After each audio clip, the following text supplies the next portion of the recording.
ஆரம்பிக்கலாமா சுவாமி?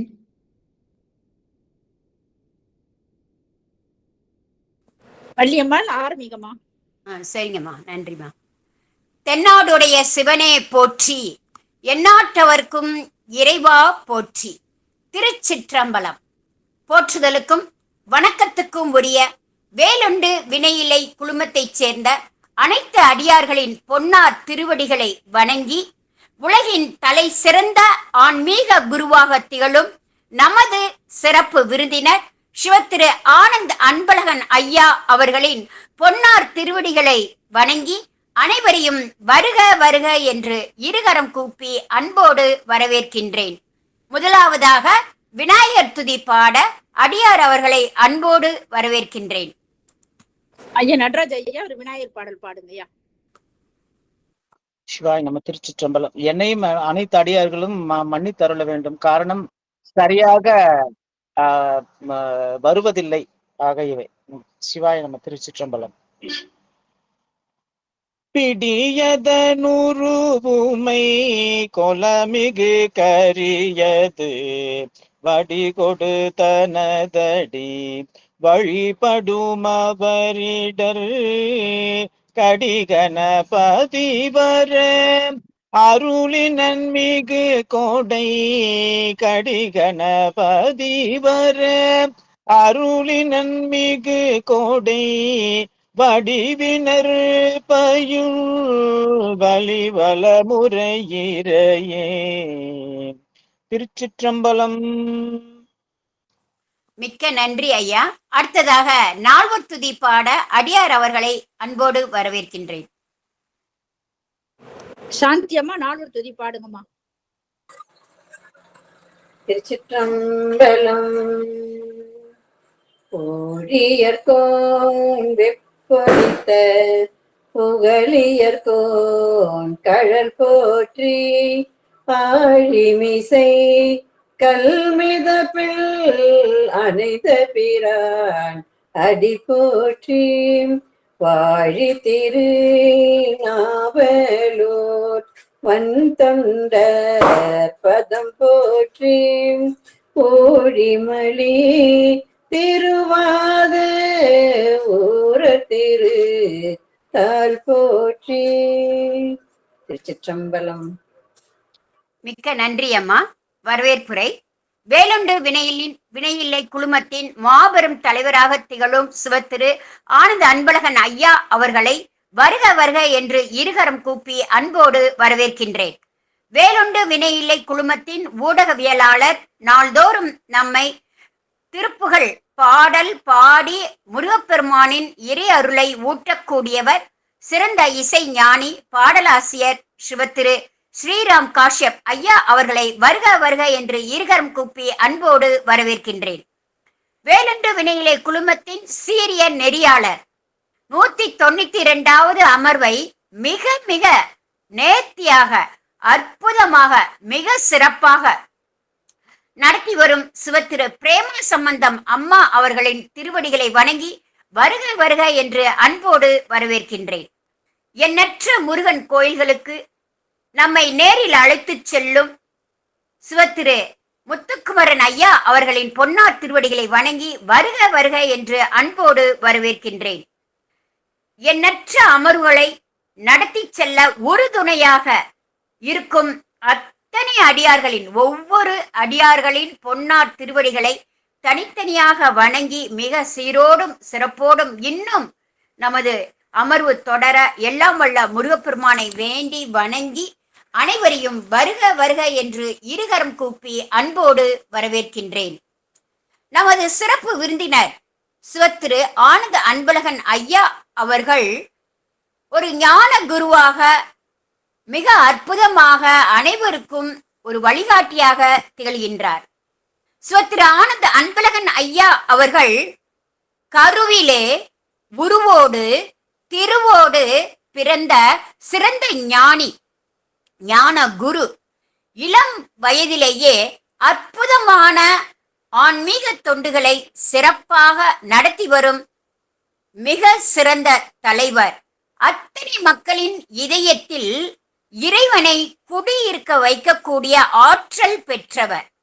சிவத்திரு ஆனந்த அன்பழகன் ஐயா அவர்கள் பேருக்கு ஏற்றாற்போல் மிகவும் ஆனந்தத்துடன் புன்னகையுடன் மிக மிக அன்பாக இருப்பதே பேர் அழகு. அத்தனை அழகு பெற்றவர் இளைஞர் முருகனாக இங்கு வந்து சிறப்பு சொற்பொழிவு ஆற்றுவது நாம் செய்த புண்ணியம்.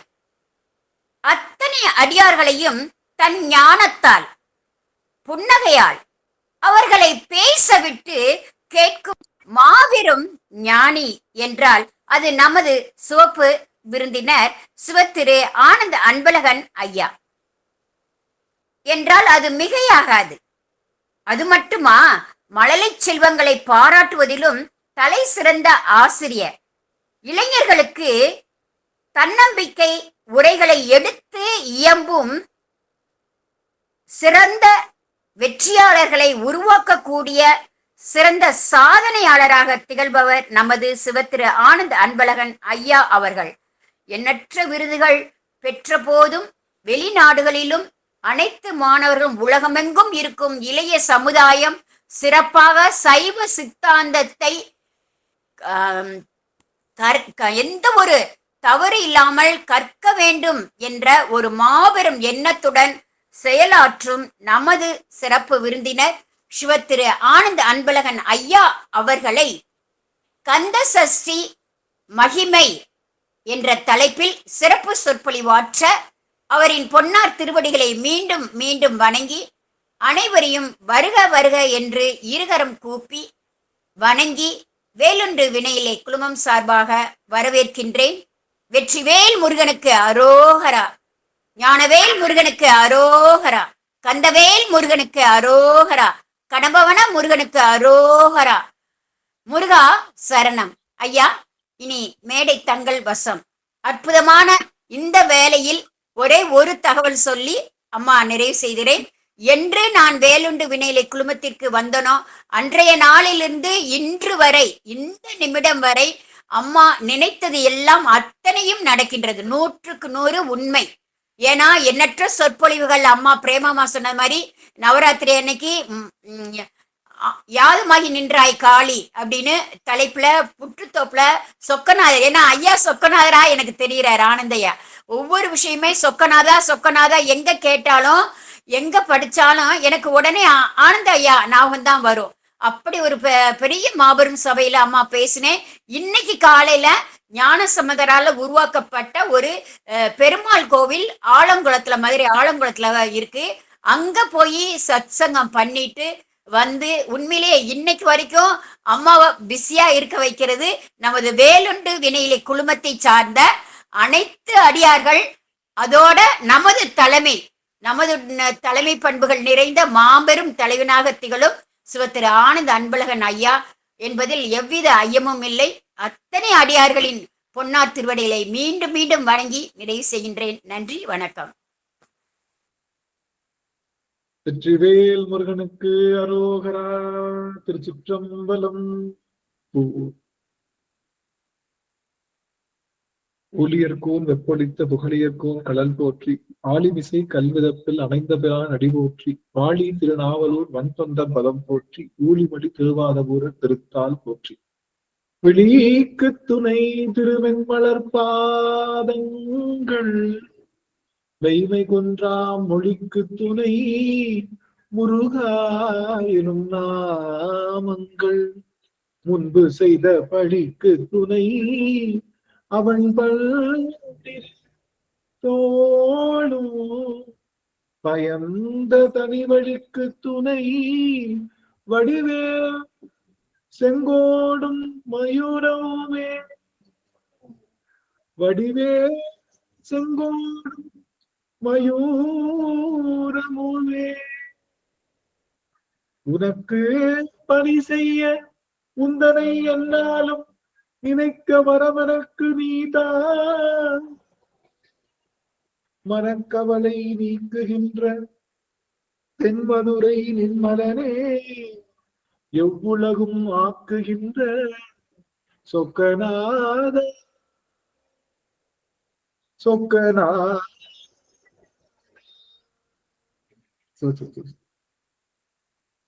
அத்தனை அடியார்களுடைய திருவடி தாமரைகளையும் அடியேன் சென்னிவேல் சூட்டி மகிழ்கின்றேன். வேலுண்டு வினையில்லை குழுமம் சார்பாக இன்றைய தினம் அடியனுக்கு கந்தசஷ்டி மகிமை என்ற தலைப்பிலே பேசுவதற்கு வாய்ப்பளித்த வேலுண்டு வினையில்லை குழுமத்தில் இருக்கக்கூடிய அத்தனை அந்த நிர்வாக அதிகாரிகள் அத்தனை பேருடைய திருவடி தாமரைகளையும் அடியேன் வணங்குகின்றேன். முதலாவதாக 190 அமர்வுகளாக இந்த அமர்வினை மிகச்சிறப்பாக நிகழ்த்தி கொண்டிருக்கக்கூடிய ஸ்ரீராம் ஐயா மற்றும் பிரேமா சம்பந்தம் அம்மா மற்றும் வள்ளியம்மை அம்மா, இவங்க 3 பேருமே 3 கண்களாக திகழ்கின்ற இந்த நிகழ்ச்சி. அவங்க அடியனுடைய மேற்பார்வை என்பது 0 அப்படின்னு தான் சொல்லணும். அவங்ககிட்ட கொடுத்தாச்சு, நீ எல்லாமே சிறப்பா நிகழும் அப்படிங்கிற வகையில அது இன்னைக்கு வரைக்கும் எத்தனை அருளாளர்கள், எத்தனை அடியார்கள், எத்தனை மழலையர்கள், நிறைய பேருக்கு இது ஒரு கண்ணி மேடையாக அமைந்து அவர்கள் எல்லாம் தன்னுடைய சொற்பொழிவுகள் நிகழ்த்துகின்ற இடமாக இந்த இடம் திகழ்கின்ற வகையில அது சாநித்தியம் பெற்றிருக்கு. அப்படின்னா இந்த மூவர் பெருமக்களுடைய திருவடி தாமரைகளை அடியேன் முதலாவதாக வணங்கி மகிழ்கின்றேன். பிரேமா சம்பந்தம் அம்மா அவர்கள் அவர்களுடைய சீரிய முயற்சி அப்படின்னு சொல்லணும். சில சமயம் எல்லாருக்கும் எல்லா அலுவலும் வந்தாலும் கூட, எந்த அலுவல் இருந்தாலும் யாரும் இந்த அமர்வு 190 அமர்வுகளையும் வள்ளியம்மை அம்மாவுடைய அவர்களுடைய அந்த பிரசன்ஸ் என்பது ரொம்ப பெரிய. வருகின்றவர்களுக்கு நாம பெருசா எதுவும் செய்யறதில்லை, ஆனா வருகின்றவர்களுக்கு ஒரு மரியாதையும் அவர்களுக்கு ஒரு பாராட்டும் அவர்களுக்கு வரவேற்பும் தருவோம் அப்படிங்கிற அந்த ஒரு பெரிய நிகழ்வுல வள்ளியம்மை அம்மா அவர்கள் மிகச்சிறப்பாக வருகின்றவர்களுடைய அப்படியே ரொம்ப பூரண கும்ப மரியாதையோடு அவர்கள் வரவேற்கின்ற அந்த பாணி அது யாருக்குமே எளிமையாக கிடைத்து விடாது. அப்படி இந்த வேலுண்டு வினையிலை குழுமத்தை முருகப்பெருமானே தன்னுடைய படைகளை தானே அமைத்து கொண்டது போல முருகப்பெருமானுடைய அந்த அருள் பெற்ற முருக படைகளாகத்தான் இவர்கள் அனைவருமே செயல்படுகின்றார்கள். அந்த வகையில இன்றைய தினம் அடிநாயனுக்கும் ஒரு வாய்ப்பு கிடைத்தது. அந்த வாய்ப்பை நோக்கி அடியன் தவம் செய்திருக்கேன். முதல்ல எல்லா அடியார்களுடைய திருவடி தாமரைகளையும் அடியன் வணங்கி மகிழ்கின்றேன். வாய்ப்பு இருந்ததுன்னா எப்பொழுதுமே நான் கேட்கிறது, அடியார்கள் வாய்ப்பு இருந்தா தங்களுடைய கொஞ்ச நேரம், ஏன்னா இது ரொம்ப நேரம் இல்லை, நம்ம திருவாசந்தம் மாதிரி கிட்டத்தட்ட 45 மினிட்ஸ்ல இருந்து 50 நிமிஷம் தான் இங்க பேசுறதுக்கான டைம் வந்து கொடுத்துருக்காங்க. அதனால வாய்ப்பு இருக்கக்கூடிய அடியார்கள் எல்லாம் உங்களுடைய முகக்குறிப்பை கொடுத்தீங்கன்னா உங்க முகத்தை பார்த்துட்டே பேசுற அந்த பெரிய பாக்கியத்தை அடியன் பெறுவேன் அப்படின்னு சொல்லிட்டு அந்த வகையில இது உள்ள போகலாம். முருகப்பெருமான் அப்படின்னு சொன்னாலே இன்னைக்கு அது பல ஞாபகங்கள் வரும், பல பேருக்கு பல ஞாபகங்கள் வரும். அப்படி ஞாபகம் வந்தது அப்படின்னா அது முதலாவதாக ஞாபகம் வந்தது அப்படின்னா அது முருகப்பெருமான் அப்படின்னாலே குன்றிருக்கும் இடமெல்லாம் குமரன் இருக்கும் இடம் அப்படின்னு சொல்லுவாங்க. மலை குன்றுகளை பார்க்கும்போது முருகப்பெருமானுடைய ஞாபகம் எல்லாருக்கும் வரும். அடுத்து வேல் பார்க்கும்போது முருகப்பெருமானுடைய ஞாபகம் எல்லாருக்கும் வரும். அதுக்கப்புறம் நம்ம முருகப்பெருமானுடைய அந்த கந்தசஷ்டி கவசம் என்ற அந்த கவசத்தை கேட்கும் போது முருகப்பெருமானுடைய ஞாபகம் வரும். இதோட சேர்த்து வேலுண்டு வினையிலை குழுமத்தினுடைய சனிக்கிழமை அமர்வுகள் பார்க்கும் போது முருகப்பெருமானுடைய ஞாபகம் எல்லாம் வரும். அந்த அளவுல இந்த வேலுண்டு வினையிலை குழுமம் மிகச்சிறப்பாக செயல்பட்டு கொண்டு இருக்கின்றது. அப்போ இந்த கந்தசஷ்டி அப்படிங்கிற அந்த விரதத்தினுடைய மகிமையை சொல்வதற்காக அடிநாயகன் இங்க வந்திருக்கிறார். கந்தசஷ்டி விரதத்தை சொல்வதற்கு முழு தகுதி பெற்றவனாக அடியன் உணர்றான். ஏன்னா அது கந்தசஷ்டினாலே அது நிறைய பேர் பேசியிருந்தா கூட அதை நேரடியாக அனுபவித்த ஒரு ஆற்றல் உடையவன் அப்படிங்கிற அந்த வகையில அடியன் இதை பேசுவதற்கு முழு தகுதி இருக்கு அப்படிங்கிற நிலையை உணர்கின்றேன். ஆக முருகப்பெருமானுடைய அந்த நினைப்புல கந்தசஷ்டி அப்படிங்கிற அந்த வார்த்தை, அந்த விரதம் என்பது அது எல்லோருனாலும் மறக்க முடியாது, எல்லோராலும் ஏற்றுக்கொள்ளக்கூடிய ஒரு நிகழ்வாகத்தான் இருக்கின்றது. இந்த கந்தசஷ்டி விரதத்தினுடைய மகிமை என்ன, அதை எப்படி உபசரிக்கணும்? ஏன்னா ஒவ்வொரு மாதமும் கந்தசஷ்டி விரதமானது அந்த நாளானது நிகழ்கின்றது. அதாவது வளர்பிறை கந்தசஷ்டி, தேய்பிறை கந்தசஷ்டி அப்படின்னு 2 விதமான கந்தசஷ்டிகள் இருக்கு. அதாவது 6வது நாள், முதல் நாள்ல பிரதமைன்னு சொல்லுவோம். எனக்கு யாரும் தெரியல, அடியார்கள் இருக்காங்க, ஆனா என்ன மொபைல் வந்துகிட்டுமா எனக்கு என்னமோ சில அடியார்கள் எவரேனும் குரல் ஒளி எழுப்பலாம். யாராவது அரோகரா, வெற்றிவேல் முருகனுக்கு அரோகரா, அடியார்கள் இருக்கீங்களா? வெற்றிவேல் முருகனுக்கு அரோகரா, ஞானவேல் முருகனுக்கு அரோகரா, சக்திவேல் முருகனுக்கு அரோகரா. அடிநாயகன் தெரியலாம். எனக்கு இப்பதான் பொன்முடி அம்மா தெரியுறாங்க, மல்லிகா அம்மா தெரியுறாங்க, புவனேஸ்வரி அம்மா மற்றும் ஜானகி அம்மா தெரியுறாங்க. அப்படின்னு நான் தவறு செஞ்சிருக்கேன். இங்க அம்மா பிரேமா அம்மா தெரியறாங்க, சொல்லிட்டு ஆளுங்க தெரியுறாங்க, எல்லா சாந்தி அம்மா தெரியுறாங்க. இது நெட்வொர்க் ப்ராப்ளமா என்னன்னு தெரியல. சரி, நீங்க முடிஞ்ச அளவுக்கு நீங்க ஆன் பண்ணி இருங்க. வாய்ப்பு கிடைக்கும் போது அடியே நான் உங்களை பார்த்து பேசியே பழக்கப்பட்டேன்னா மற்றபடி என்னால வார்த்தைகள் வரமாட்டேங்குது. ஒரே ஒரு நிமிஷம் சாமி, ஒரே ஒரு நிமிஷம்.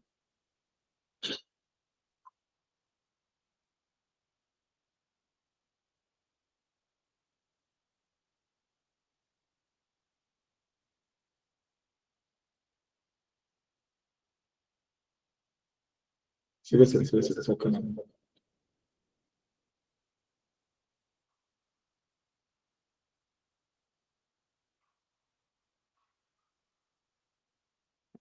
சிவாயனம்.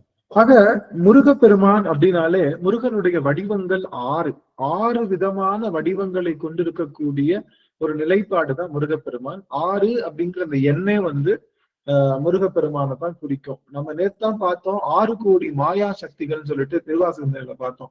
6ன்னா அதுக்கு இன்னொரு ஒரு அர்த்தம் உண்டு. அடியார்கள் யாரெல்லாம் சொல்லணும். 6ன்னா அதுக்கு என்ன அர்த்தம்? வழின்னு சொன்னீங்க. 6ன்னா வழி. அதாவது இறைவனுடைய சிவபெருமானுடைய அருளை எடுத்து வருவதற்கான வழியும் 6 தான். என்ன வழி? 6ன்னா 6 வித அத்துவாக்கள் இருக்குன்னு சொல்றாங்க. 6 விதமான அத்துவாக்கள். மந்திரம், பதம், வண்ணம், அது சொற்பவனம், அப்புறம் இன்னொரு ஒரு 3. ஆக மொத்தம் இந்த 6 விதமான பொருட்கள் மூலமாகத்தான் இந்த ஆன்மாவுக்கு அனுபவம் நிகழும் அப்படின்னு சொல்றாங்க. இந்த 6 அப்படிங்கிறது வழி, இறைவனுடைய அருளை கொண்டு சேர்க்கக்கூடிய வழி 6 அப்படிங்கிறதுனால நம்ம 6 ரொம்ப பெருமையா கொண்டாடுவோம். இப்போ மற்ற சமயங்கள் 6ங்கிறது அவங்க அதை பயப்படுவாங்க. சில மற்ற சமயங்கள் பாத்தீங்களா 6 அப்படின்னா 6 அது அந்த அந்த எண்ணு அவங்களுக்கு ஒரு பேயை குறிக்கிற நம்பரு, அது இது ஒரு ஆன்டி கிறிஸ்ட் அப்படி நிறைய விஷயங்கள் சொன்னாலும் கூட நமக்கு 6 என்பது மிக புனிதமாக இருக்கக்கூடிய ஒரு எண்ணாக இருக்கின்றது. 6 அப்படிங்கிறது சமஸ்கிருதத்துல சஷ்டி அப்படின்னு அழைக்கப்படுகின்றது. சஷ்டி அப்படின்னு அழைக்கிறோம். முதல் நாள், அதாவது முதல் நாள் பௌர்ணமி, 2வது நாள் பிரதமை, 3வது நாள் முதல் நாள் பிரதமை, 2வது நாள் துவிதியை, திருதியை, சதுர்த்தி, பஞ்சமி, சஷ்டி அப்படின்னு 6வது நாளாக வரும். அதாவது வளர்பிறையில தேய்பிறையில வளர்ந்து நம்மளுடைய முழு நிலவு 6 நாள் கழிச்சு வளர்பிறையில சஷ்டியும், தேய்ந்து 6 நாள் கழிச்சு அது ஒரு சஷ்டியும். ஆக வளர்பிறை சஷ்டியும் தேய்பிறை சஷ்டியும் நமக்கு நாட்களாக அந்த 6வது நாள்ல இறைவனுடைய முழு அனுகிரகமும் இந்த ஆன்மாவுக்கு கிடைக்கதற்கு சமமாக இருப்பதனால அந்த 6வது நாள் செய்கின்ற வழிபாடு இந்த உடலுக்கும் ஆன்மாவுக்கும் முருகப்பெருமானுடைய பேராற்றலை வழங்குகின்ற ஒரு நாளாக அமைகின்றது. அது சஷ்டி அப்படின்னு. ஏன் முருகனுக்கு 6? முருகனுக்கு ஏன் 6 விதமாக சொல்லுகின்றோம்? 6ங்கிற அந்த நம்பர் ஏன் முருகனுக்கு சொல்லப்பட்டது அப்படின்னா, நம்மளுடைய வேலடி வினையிலே குழுமத்துடைய முக்கிய நோக்கமே சிவமும் முருகனும் ஒண்ணுதான். அதுல மாற்றுகிறது இல்லையே.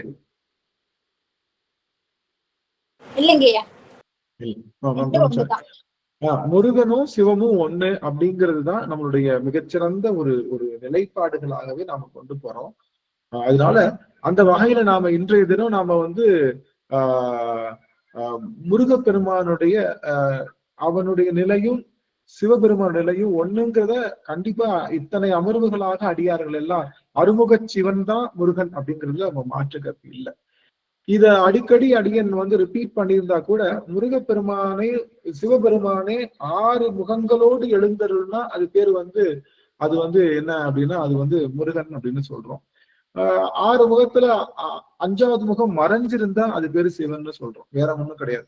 இப்ப நதி என்பது மேலிருந்து விழுந்தா அருவி, தண்ணியில தேங்கின குளம், ஓடுனா ஆறு. ஆனா ஒரே நதிதான். மலையில இருந்து விழுந்தா அருவி, அது தங்குன குளம், அது நடந்தா ஆறு அப்படின்னு சொல்றது போல நம்மளுடைய சிவம் என்ற அந்த ஒரு பொருள் தான் 5 முகத்தோடு தாங்கி வந்தால் சிவமாகவும், அதுவே 6 முகமாக தாங்கி வரும்போது அது முருகப்பெருமானாகவும் நாம சொல்றோம். ஆனா உள்ளுக்குள்ள இருக்கக்கூடிய சக்தி என்பது ஒண்ணு. எப்படி அருவி தண்ணியும் ஆற்று நீரும் ஒண்ணுதான், ஆனாலும் அது வேற வேற நிலைகள்ல வருவது போல அருவி நீருடைய அந்த வேகம் வேற மாதிரி இருக்கும், ஆற்று நீருடைய வேகம் வேற மாதிரி இருக்கும், குளத்து நீருடைய வேகம் வேற மாதிரி இருக்கும். ஆனா அதனுடைய 3 நீர்களுடைய தன்மையும் ஒன்றுதான், ஒரே நீர் தான். நீர் அப்படிங்கிற ஒரு பொருள் தான் 3 பொருளாக மாறி வருவது போல ஒரே தன்மையுடைய பொருள் தான் 5 முகமாக வரும்போது அது சிவத்தை குறித்தும், 6வது முகமாக வரும்போது அது முருகப்பெருமானையும் குறிக்கின்றது. 5 முகங்கள் என்பது ஈசானம், தத்புருஷம், வாமதேவம், அகோரம், சத்யோஜோதம் என்று சொல்லுகின்ற 5 முகங்களோடு இருக்கும்போது அது பாத்தீங்க அப்படின்னா அது நமக்கு சிவமாக எழுந்தருளுகின்றது. 6வதாக அதோமுகம் என்பது கீழ் நோக்கிய முகம். இந்த அதோமுகம் அதோமுகத்தோடு பெருமான் நமக்கு காட்சி தர்றார் அப்படின்னா அதுதான் முருகப்பெருமானுடைய. இந்த அதோமுகம் என்பது யாருக்கு தெரியும் அப்படின்னா, இந்த அதோமுகம் இறைவனுடைய அடியார்களுக்கும் பக்தர்களுக்கும் மட்டுமாக காட்சி தருகின்ற முகம், எல்லாத்துக்கும் தெரியாது. நீங்க பாத்தீங்கன்னா நம்ம ஹரிச்சந்திர புராணத்துல அந்த அந்த அவங்க ஹரிச்சந்திரனுடைய மனைவியுடைய திருமாங்கல்யம் யார் கண்ணுக்கு மட்டும் தெரியும்?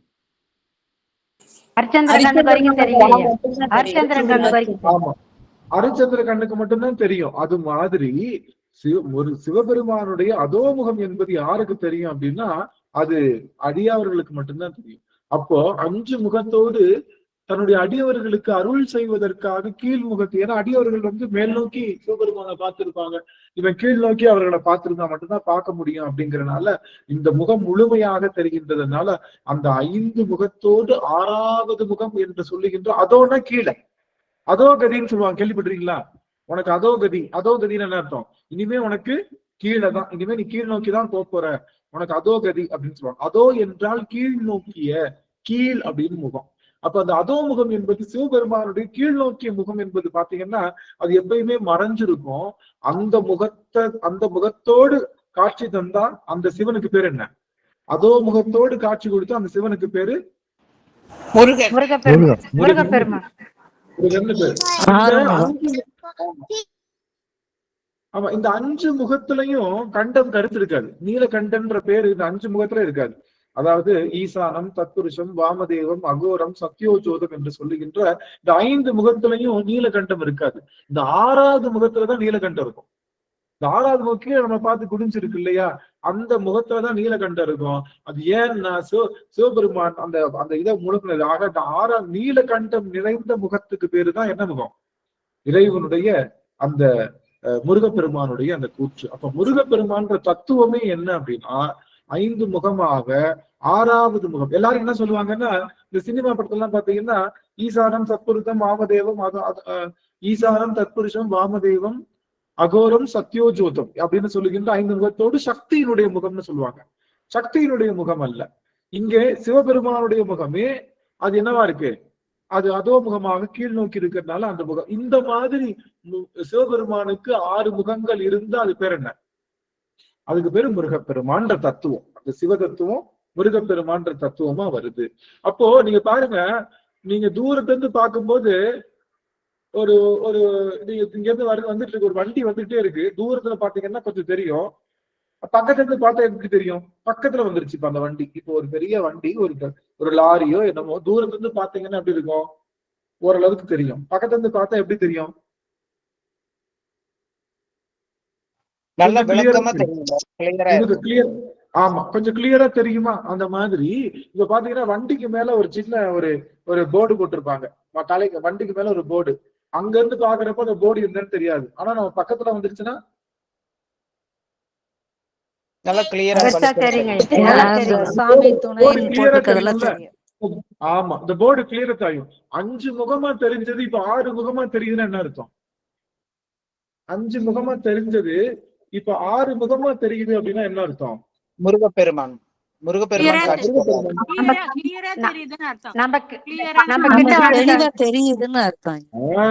நம்ம கிட்ட வந்துட்டாங்கன்னு அர்த்தம். தெளிவா தெரியுதுன்னு என்ன அர்த்தம்? நம்ம கிட்ட வந்துட்டாங்கன்னு அர்த்தம். சிவம் அப்படின்னா தூரமா இருக்கிற சிவம், தூரமா இருந்தா சிவம். அந்த சிவமே பக்கத்துல வந்தா யாரு? முருகப்பெருமான். தூரமா இருந்தா சிவம் தூரமா இருக்கு. சிவம் தூரமா இருக்காது. சிவம் தூரமா இருக்கா? சிவத்துக்கு என்ன கிடையாது? உற்றார் கிடையாது, அயலார் கிடையாது. சிவம் ஒரே இடத்துலதான் இருக்கு.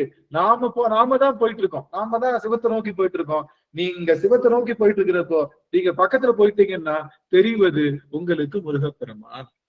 அதனால இந்த சிவம் என்பது, இந்த முருகம் என்ற தத்துவம் என்னன்னா சிவத்தை நோக்கி நீங்க பயணம் வச்சதுக்கு அப்புறம் உங்களுக்கு முதலாவதாக தென்படுவது முருகம் என்ற தத்துவம் தான். இந்த முருகம் என்ற தத்துவம், நீங்க சிவத்தை தான் நோக்கி போயிட்டு இருக்கீங்க. நீங்க ஒரு நாள் என்ன பண்ணிட்டு இருக்கீங்க? சிவத்தை நோக்கி போயிட்டு இருக்கீங்க. ஆனா யாருதான் முதல் தெரிவா?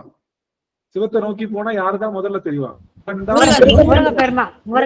ஏன்னா சிவனுடைய ஒரு பக்கத்துல இருக்கக்கூடிய வடிவம் தான் முருகப்பெருமான்றனால அப்போ சிவம் தான் அந்த. அப்போ 6 என்பது என்ன அப்படின்னா, அந்த முருகனுடைய தத்துவங்கள் 6 என்பது முருக தத்துவம். அதாவது 5 என்ற தத்துவமாக சிவபெருமானுடைய தத்துவமும் அதோமுகம் என்ற தத்துவமும் ஒன்னா சேரும் போது இந்த 6 என்ற தத்துவம், இந்த 6 என்ற எண்ணுடைய தத்துவம் நமக்கு மிகச்சிறந்த பலனை தருகின்ற முருக தத்துவமாக நமக்கு அருகிலே வருகின்றது. அதனாலதான் முருகனுக்கு என்ன பேருன்னா கண் கண்ட தெய்வம்னு பேர். கண் கண்ட தெய்வம்னா ரொம்ப பக்கத்து. கலியுக வரதம் கண் கண்ட தெய்வமாய் காட்சி கொடுப்பது பழனியிலே. கலியுக வரதம் கண் கண்ட தெய்வமாய் காட்சி கொடுப்பது பழனியிலே. அப்போ கண் கண்ட தெய்வம்னா பக்கத்துல வருது. ரொம்ப இறங்கி வரக்கூடிய தெய்வங்கள் எல்லாத்தையும் கண் கண்ட தெய்வம்னு சொல்லுவோம். நீங்க பாத்தீங்கன்னா நம்ம வீட்டுல ஊர்ல இருக்கக்கூடிய கிராம தேவதைகள் இருக்காங்கல்ல, அந்த அம்மாவுக்கு எல்லாம் என்ன சாப்பாடு கொடுப்போம்?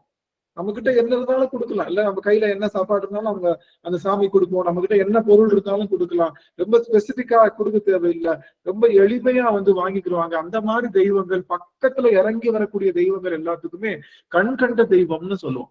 அந்த கண் கண்ட தெய்வமாக விளங்கக்கூடிய அந்த விஷயத்துல எங்கேயோ இருக்கக்கூடிய சிவபெருமான் நமக்காக இறங்கி இறங்கி ரொம்ப பக்கத்துல வருகின்ற விஷயமாக அமைவது இந்த அறுமுகத்தோடு கூடிய அறுமுக சிவனாக இருக்கக்கூடிய முருகப்பெருமான் என்பதை நாம் என்னைக்கும் மறந்து விடக்கூடாது. இந்த ஒரு செய்தி சொல்லிட்டு நம்ம இந்த சஷ்டி விரதத்துக்குள்ள போயிடலாம். ஏன்னா அது ரொம்ப குறிப்பிட்ட டைம் தான் கொடுத்திருக்காங்க. இப்போ இந்த நம்மளுடைய நம்ம முருகப்பெருமானும் சிவனும் வேற வேற ஒண்ணுதான் அப்படின்னு சொல்றீங்களே, அதை நாங்க எப்படி நம்புறது? அதுக்கு என்ன ஒரு காரணம் அப்படின்னு பாத்தீங்கன்னா, ஒரே ஒரு நிமிஷம் தெரியல. ஆமா, ஒரு நிமிஷம் சாமி அப்படியே லைன்ல இருக்கு. நான் வெளியே வந்துட்டு திரும்ப உள்ள பாக்குறவங்க எல்லாரும் தெரியுறீங்களா? ஒரே ஒரு நிமிஷம்.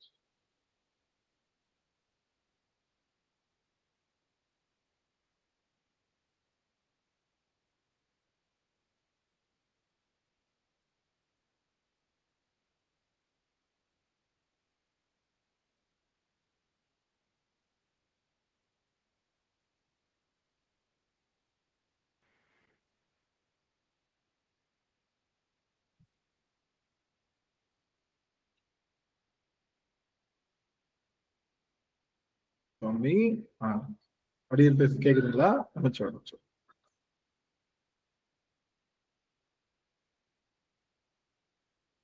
ஆமா, அடியன் பேச கேக்குதுங்களா? இப்ப எல்லாரும் தெரியுது. அடியன் தவம். ஆமா, எனக்கு 2-3 பேர் தெரியுறாங்க. நமச்சிவாய். உங்களை முகத்தை பார்க்கல அடியன் வெளியே போயிட்டு வந்தேன், வேற ஒண்ணும் இல்ல. சரி சரி.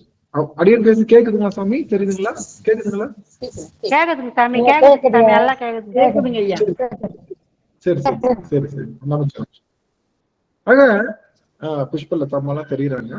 அப்போ இந்த சாந்தாமணி அம்மா தெரியுறாங்க, புவனேஸ்வரி அம்மா தெரியுறாங்க. தெரிஞ்சுட்டு டக்குன்னு மறைஞ்சிடுறாங்க. தெரியல, அடியன் இன்னைக்கு தவ குறைவர் நினைக்கிறவங்க எல்லாரையும் சரியா பார்க்கிறதுக்கு அடியனுக்கு வாய்ப்பு இல்லையோ என்னவோ.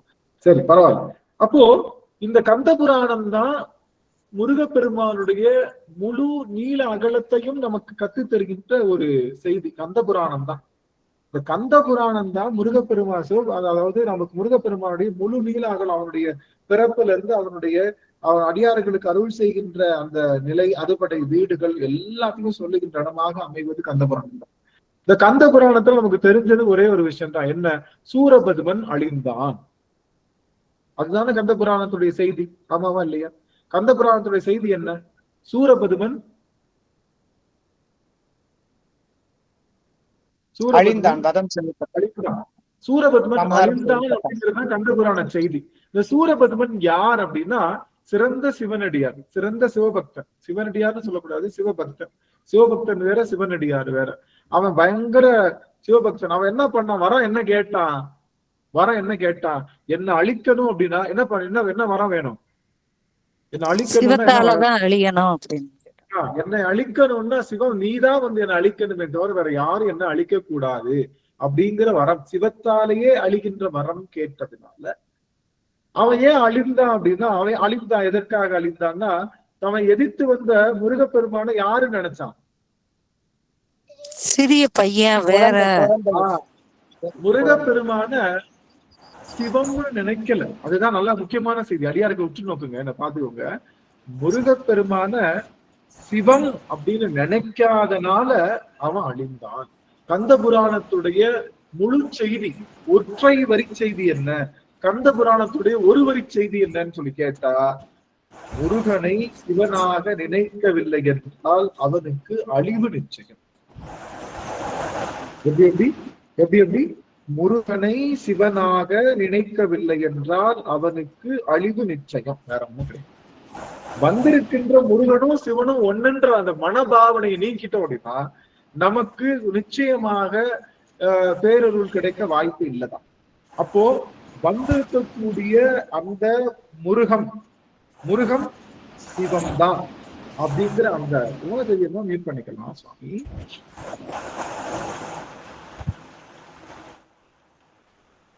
வந்திருக்கக்கூடிய அந்த முருகம் அப்படிங்கிறது சிவம்தான் அப்படின்னு நாம தெரிஞ்சுக்கிட்டல அப்படின்னா நாம கந்த புராணம் படிக்கிறது வேஸ்ட், முருகனை பற்றி படிக்கிறது வேஸ்ட். இப்ப முருக பக்தர்கள் எல்லாரும் என்ன நினைச்சுக்கணும்? ஒரு செய்தி, முருகனும் சிவனும் ஒன்று. முருகனும் சிவனும் வேற வேறன்னு நினைச்சோம் அப்படின்னா அது சூரபத்மன் கொண்ட மனநிலைக்கு சமம். நாம கண்டிப்பா நம்ம எவ்வளவு பெரிய பக்தி செய்தாலும் நமக்கு அழிவு நிச்சயம். அதனால ஒரே ஒரு செய்தி, சூரபத்மன் நினைத்தது போல நாம் நினைக்க கூடாது. எதிர்த்தாட்டு நிக்கிற முருகன் யாரு? அறுமுகம், 6 முகங்களோடு 12 கரங்களோடு 18 விழிகளோடு இருக்கக்கூடிய யாரு? சிவபெருமான். சிவபெருமான் அப்படிங்கிற தீர்க்கமான ஒரு நினைப்போடு நாம நிற்கணும். அதுதான் நாம சிவபெருமானையும் முருகப்பெருமானையும் வழிபாடு செய்வது. சில பேர் பாத்தீங்கன்னா கௌமாரம்னு தனியா ஒரு இது, கௌமாரத்தை பாத்தீங்கன்னா முருகப்பெருமான் தான் பெரியவர், மித்தவங்க எல்லாம் கீழே அப்படின்ற எண்ணத்தை நாம ஒரு வழிபாடானா நம்முடைய ஸ்ரீமத் பாம்பன் குமரகுருதாம் சுவாமிகள் என்ன சொல்றாங்கன்னா, கௌமாரம்னு ஒண்ணு ஸ்டார்ட்டே பண்ணாதீங்க, கௌமாரம் செய்யாதீங்க. நீங்க முருகன் வேறு சிவன் வேறு நினைச்சிட்டாலே நீங்க சைவத்துலதான் நிக்கணும். சைவத்துல நின்று நீங்க முருகத்தையும் சிவத்தையும் ஒரு பொருளாக வழிபாடு செய்யுங்கன்னு ஸ்ரீமத் பாம்பன் சுவாமிகள் சொல்லியிருக்காங்க. அப்படின்னா அவங்கள விடையா அவங்க தான் இருக்கிறதுலே முருகப்பெருமானுக்கு அதிகமான பாடல்களை எழுதின ஒரு பெரிய அருளாளர். நம்ம இருக்கின்ற அந்த சமகாலத்திலேயே கொஞ்சம் 100 நூற்றாண்டுகள் முன்னதாக வாழ்ந்த மிகப்பெரிய அருளாளர். அப்படிங்கிறப்போ அவரை விட நம்ம நக்கீரருடைய அருள் பெற்றவர் நம்முடைய சுவாமி, நம்மளுடைய திருப்புகழை செய்த அருணகிரிநாதருடைய அருளை மிகச்சிறப்பாக பெற்ற அருணகிரிநாதருக்கு தனியாக பாடல் செய்து வந்தவர், மிகச்சிறந்த விஷயங்கள் நமக்காக கொடுத்தவர் நம்மளுடைய பாம்பன் சுவாமிகள். நமக்காக சொல்றாங்க, இந்த மாதிரி தனியா பிரிக்காதீங்க, நீங்க ஒன்னா சேர்ந்துருங்க. ஏன்னா கௌமாரம்னு சொல்லிட்டாலே முருகன் தான் வசதி, சிவபெருமான் கீழே அப்படின்னு வர்றதுனால அங்க என்ன ஆகுது, அந்த இடத்துல நமக்கு அந்த சிவத்துக்கும் முருகத்துக்கும் டிஃபரன்ஸ் பார்த்துட்டாலே நாம என்ன ஆயிடுறோம், கந்த புராணத்துல வருகின்ற அந்த சூரபதுமன் போல ஆகின்றோம். அதனால நமக்கு அழிவு நிச்சயம். அதனால அந்த மாதிரி பண்ணக்கூடாதுன்னு சொல்லி அவர் ரொம்ப அதிகமாக வலியுறுத்தும். அதனாலதான் நம்ம கௌமாரம்னு நம்மளுடைய பிரிவை நம்ம பிரிக்கிறது இல்லை. முருகப்பெருமானால பற்றற்ற முதல்ல வேலுண்டு வினை இல்லை அப்படிங்கிற அந்த குழுமம் தான் நம்ம தொடங்க பெற்றது. அப்படின்னால இந்த ஒரு செய்தி, 2 விஷயம் மட்டும். 6 முகங்கள் கொண்ட சிவபெருமான் தான் முருகன். முருகன் வேற இல்ல, சிவம் வேற இல்ல. முதல்ல நீங்க சிவத்தை நோக்கி போகும்போது யார் தான் தெரிவாங்க. சிவத்தை நோக்கி போகும்போது முருகப்பெருமான் குருநாதராக தெரிந்து அவர் உனக்கு அருள் செய்வார் அப்படிங்கிற இந்த முக்கியமான செய்திகளை மனசுல நினைச்சிட்டு இந்த கந்த சஷ்டி மகிமைக்குள்ள போயிடுறேன். இந்த கந்த சஷ்டி விரத மகிமை அப்படிங்கிறது கிட்டத்தட்ட எல்லா அடியார்களாலும் மிகச்சிறப்பாக தெரியப்பட்டது. வருகின்ற கந்த சஷ்டி இப்போ கந்த சஷ்டி என்னைக்கு தொடங்குதம்மா? அம்மா பிரேமம்மா சுவாமி, வர கந்த சஷ்டி தீபாவளிக்கு மறுநாள். அதான் தீபாவளிக்கு மறுநாள். எனக்கு டேட் சொல்லுங்க. 22ஆம் தேதிங்கய்யா. 22ஆம் தேதி. 21ங்கம்மா. 20ஆம் தேதி தீபாவளி, இல்லைங்க 2 தொடங்குதுங்க. சஷ்டி ஆரம்பம் 22ஆம் தேதி. 22 தொடங்குது. அருமை அருமை அருமை. 22ஆம் தேதி வருகின்ற சஷ்டி 22ஆம் தேதி தொடர்கின்றது. அப்படிங்கறதுனால இந்த சஷ்டி விழாவில நாம பெருமானுடைய அந்த எனக்கு என்னன்னா, எனக்கு ஒரு விஷயம் மட்டும் ஏன் ஆனந்த் தடுமாறுறான் அப்படின்னா, ஒரே காரணம் எனக்கு வந்து யாருடைய முகமும் தெரியல. அதுதான் அது ஒரு காரணத்தினால எனக்கு என்னன்னு தெரியல. ஏதாவது பேசும்போது அப்படியே தடைப்படுது, வேற ஒண்ணும் கிடையாது, ஒன்றும் இல்லை. சரி, இன்னைக்கு ஏதோ இங்க டவர் ப்ராப்ளமா இல்லை என்ன அப்படின்றது தெரியல. மொபைல்லையும் பார்த்தேன், எனக்கு மொபைல்லையும் சரியா வரல. சரி, இருக்கட்டும். அப்போ இந்த கந்த சஷ்டி விழா அப்படிங்கிறது ஏற்கனவே சொன்னோம், நம்முடைய சிவபெருமானுக்கு ஒரு நாள் சிவராத்திரிங்கிறது எவ்வளவு நிறைய விரத நாட்கள் உண்டு. நிறைய விரத நாட்கள் இருந்தாலும் இந்த பெருமானுக்கு சோமவார விரதம், சிவராத்திரி விரதம் அப்படின்னு பல வகையான விரதங்கள் இருந்தாலும் கூட சிவராத்திரின்றது ரொம்ப ஃபேமஸ், வேர்ல்டு லெவல்ல ஃபேமஸ். அது போல முருகப்பெருமானுக்கு செவ்வாய்க்கிழமை விரதம், கிருத்திகை விரதம் மற்றும் இந்த சஷ்டி விரதம், இது பல விரதங்கள் இருந்தாலும் கூட நமக்கு இந்த சஷ்டி விரதம் அப்படிங்கிறது ரொம்ப பெருமையாக சொல்லப்படுகின்ற விரதமாக இருக்கின்றது. இந்த சஷ்டி விரதத்துல என்ன கிடைக்கும் அப்படின்னு பாத்தீங்கன்னா, முருகப்பெருமானை நோக்கி நாம தவம் செய்வதனால, முருகப்பெருமானை நோக்கி தவம் செய்து அந்த விரதம் அனுசரிக்கிறதுனால இது என்ன கிடைக்கும் அப்படின்னா, அவங்களுக்கு தெரியும் சஷ்டி கவசத்துல எந்த நாளும் ஈரட்டாய் வாழ்வர், கந்தர் கைவேலாம் கவசத்தடியை வழியாய்க்கான மெய்யாய் விளங்கும், விழியாள்கான வெருண்டிடும் பேய்கள், அஷ்டலட்சுமிகள் கிடைக்குமா? எப்பொழுதுமே அந்த முருகனை போல அழகுடையவர்களாக அவர்கள் அப்படியே ஈரட்டாக 16 என்றும் 16 அப்படின்னு சொல்லுவாங்க இல்லையா? அது நமக்கு இவருக்கு மட்டும் கிடைக்காது. அடுத்த என்ன, நம்ம நம்ம என்றும் 16 அப்படின்னு சொல்வது வந்து மார்க்கண்டேயருக்கு மட்டும் இல்ல, யார் யாரும், ஆமா, மார்க்கண்டேயருக்கு மட்டும் இல்ல, யார் யாரெல்லாம் கந்த சஷ்டி விரதம் மேற்கொள்கின்றார்களோ அவர்கள் எப்பொழுதுமே என்றும் 16 இருப்பாங்களாம். அவங்களுக்கு திசை மன்னர் என்பவர் சேர்ந்தங்க அருள்வர். திசை மன்னர் அப்படின்னா எங்கு பார்த்தா எல்லா 8 திசைகள் இருக்கக்கூடிய அந்த அட்டதிக் பாலர்கள் என்ன பண்ணுவாங்களாம், அவர்களுக்கு சேர்ந்து வந்து அருள் செய்து கொண்டே இருப்பாங்களாம் அட்டதிக் பாலர்கள். யாருக்கு அப்படின்னு பார்த்தோம்னா, நம்மளுடைய கந்த சஷ்டி விரதத்தை யாரெல்லாம் மேற்கொள்கின்றார்களோ அவர்களுக்கு மிகச்சிறப்பாக அந்த அட்டதிக் பாலகர்கள் வருவாங்க. அவங்களுக்கு அந்த அஷ்டலக்ஷ்மிகளும் வந்து அருள் செய்வாங்களாம். அஷ்டலக்ஷ்மிகள்ல பாத்தீங்கன்னா தனலட்சுமி, தானியலட்சுமி அப்படின்னு சொல்லக்கூடிய 8 விதமான அந்த 8 விதமான அந்த செல்வங்களும் வந்து சேருது. முக்கியமான இந்த சந்தானம் அப்படின்னு சொல்லுகின்ற இந்த சந்தான பேருக்கு வந்து இந்த கந்த சஷ்டியானது மிகச்சிறந்த ஒரு பொருளாக விளங்குகின்றது. ஆக இந்த கந்த சஷ்டி விரதம் இருப்பதனால நிறைய பேர் நினைச்சுக்கிறாங்கன்னா, குழந்தை வரம் இல்லாதவர்கள் தான் கந்த சஷ்டி விரதம் இருக்கணும் அப்படின்னு நினைச்சிட்டு இருக்காங்க. இல்ல, நீங்க உங்களுக்கு கல்வி வேணும்னாலும் சரி, செல்வம் வேணும்னாலும் சரி, உங்களுக்கு எல்லா விதமான வளங்களும் வேணும்னாலும் சரி, உங்களுக்கு ஒரு மன்னராக வேண்டும், நீங்க ஒரு அரசியல்ல சாதனை புரிய வேண்டும் என்று நினைப்பவர்கள் கண்டிப்பா கந்த சஷ்டியில இருக்கணும்னு சொல்றாங்க. மேலும் குடும்பத்துல நல்ல சுமூகமான உறவுகள் வேணும் அப்படின்னு நினைக்கிறவங்களுக்கு கந்த சஷ்டி விரதம். மேலும் தொழில்ல ஒரு பெரிய விருத்தி வேணுமா, கந்த சஷ்டி விரதம். ஆக நாம என்னவெல்லாம் வேண்டுகின்றோமோ அது எல்லாவற்றுக்கும் ஒரு பயன் தருகின்ற மிகச்சிறந்த ஒரு பயன் பொருளாக விளங்கக்கூடியது இந்த கந்த சஷ்டி விரதம் தான். அதனால இந்த கந்த சஷ்டி விரதம் அப்படிங்கிறது என்ன அப்படின்னா, நாம எல்லா விதமான நலங்களையும் பெறுவதற்காக செய்கின்ற விரதம். அது இன்னொரு முக்கியமான விஷயம் என்ன அப்படின்னா, இந்த கந்த சஷ்டி விரதம் இருக்கிறதுனால முதல்ல உடல் ஆரோக்கியம் பெறுகின்றது, மன ஆரோக்கியம் பெறுகின்றதுன்னு சொல்றாங்க. ஏன்னா இந்த கந்த சஷ்டி விரதம் என்பது உடலும் மனத்தையும் உங்களுக்கு மிகச்சிறப்பாக வெல்லக்கூடிய ஆற்றல், உடலை வெல்லக்கூடிய ஆற்றல் உடையது. உங்க எல்லாத்துக்கும் தெரியும், பசி வந்தால் 10ம் பறந்து போகும் அப்படின்னு சொல்லுவாங்க. அது போல இந்த கந்த சஷ்டி விரதத்துல நிறைய விதமான விரத அனுஷ்டானங்கள் இருக்காது, நம்ம பின்னாடி பார்க்க போறோம். முன்னாடி இந்த கந்த சஷ்டி விரதம் எதுக்காக இருக்கிறோம் அப்படின்னா, 6 சஷ்டினா என்னன்னா 6னா இறைவனுக்கு 6 முகங்கள் உண்டு. அந்த 6 முகங்கள் மூலமாக நமக்கு அருள் செய்கின்றான். அதனால அவனுக்கு 6 என்ற பொருள் சிறந்தது. கந்த சஷ்டி என்ன, கந்தன் என்றால் கட்டுபவன். இந்த 6 முகங்களோடு வைத்து நமக்கு கட்டுறான். நீங்க 6 முகங்கள் எப்படி இருக்கு அப்படின்னு பாத்தீங்கன்னா, முருகப்பெருமானுக்கு 6 முகங்கள் எப்படி இருக்கும்னா, இங்க ஒரு நிமிஷம் நீங்க கவனிங்களேன். முருகனுக்கு 6 முகங்கள் எப்படி இருக்கும்னா, என் கையை பாருங்க, இந்த பக்கம் ஒரு முகம், இந்த பக்கம் ஒரு முகம், ஈசானம், தத்புருஷம், இந்த பக்கம் ஒரு முகம், இந்த பக்கம் ஒரு முகம். வந்துருச்சா? தெரியுதுங்களா? 4 திசைக்கு 4 முகம். தெரியுதுங்களா? என் கை என்னை பார்க்க முடியுதுங்க எல்லாருனாலையும்? தெரியுதுங்க ஐயா, சிறப்பா தெரியுதுங்க ஐயா. ஒரே ஒரு நிமிஷம் நான் இதுல பாத்துக்கிறேன், பார்க்க முயற்சி பண்றேன். எனக்கு இது ஒரு பெரிய வியாதி. எனக்கு உங்களை பார்க்க வேண்டாம், எனக்கு பேச்சு வராது.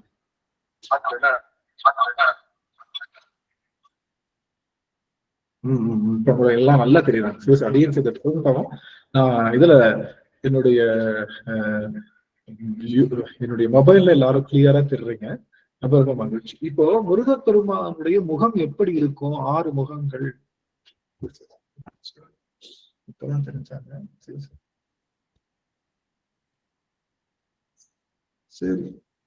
சரி. ஓகே.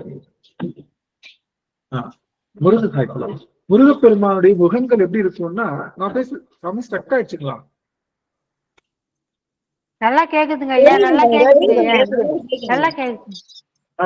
நல்லதுங்க சார். முருகப்பெருமானுடைய முகங்கள் எப்படி இருக்கும்னா, நல்லா கவனிச்சுக்கோங்க. இந்த பக்கம் இது வந்து என்ன திசை? இது கிழக்கு. அடியனுக்கு இது கிழக்கு, இது மேற்கு, இது வடக்கு, இது தெற்கு. இதை புரியுதுங்களா? கையெல்லாம் இது வச்சுக்கலாம். கிழக்கு, மேற்கு, வடக்கு, தெற்கு வச்சுட்டோம்னா ஒரு தாமரப்பு மாதிரி ஆயிடுச்சா? அதுக்கு மேல ஒரு முகம் இப்படி மேல வச்சு மூடிருங்க, ஒரு முகம். ரைட்டா? கீழே ஒரு முகம் இப்படி வச்சு மூடிருங்க. அப்ப எப்படி இருக்கும் பாக்குறதுக்கு?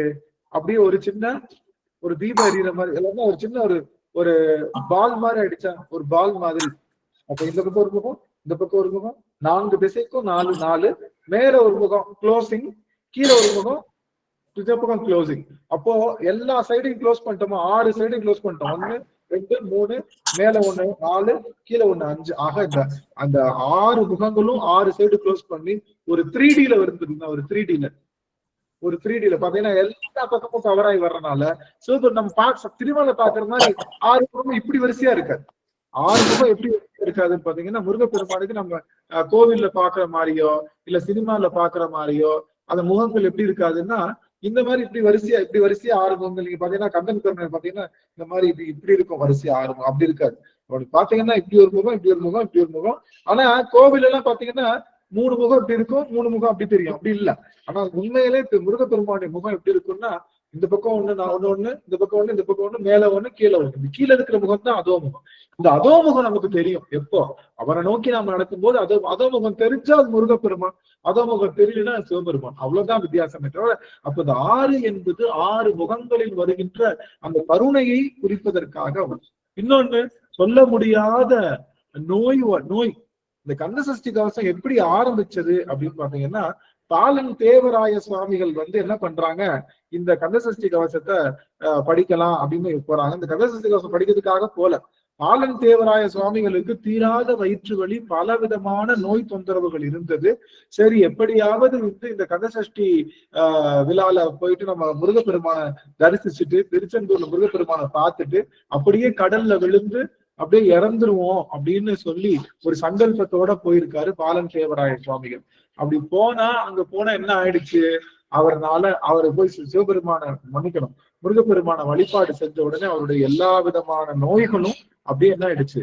அப்படியே போன உடனே அவர் அங்க இருந்து அந்த நோய்கள் நீக்கம் பெறுவதற்காக, நோய் நீக்கம் தான் பெற்ற அந்த நோய் நீக்கம் எல்லாருக்கும் கிடைக்கணும் அப்படின்றதுக்காக, நோய்கள் நீங்குவதற்காகத்தான் அவர் என்ன பண்ணாரு? இந்த கந்தசஷ்டி கவசத்தையும் பண்ணாரு. கிட்டத்தட்ட 6 படை வீட்டுக்கும் கந்தசஷ்டி கவசம் எழுதினார். 6 படை வீட்டுக்கும். நாம எழுதுகின்ற துதிப்போர்க்கு வல்வினைவோம் துன்பம்போம் நெஞ்சில் படிப்போர்க்கு செல்வம் பழித்து கதித்தோங்கும் நிட்டையும் கைகூடும் நிபுணர் கந்தசஷ்டி கவசம் அப்படின்னு சொல்லுகின்ற அந்த வார்த்தை இருக்கு இல்லையா? அது என்ன கந்தசஷ்டின்னு பாத்தீங்கன்னா, திருச்செந்தூர் கந்தசஷ்டி கவசம். இது போல திருப்பரங்குன்றத்திற்கு ஒரு சஷ்டி கவசம் இருக்கு.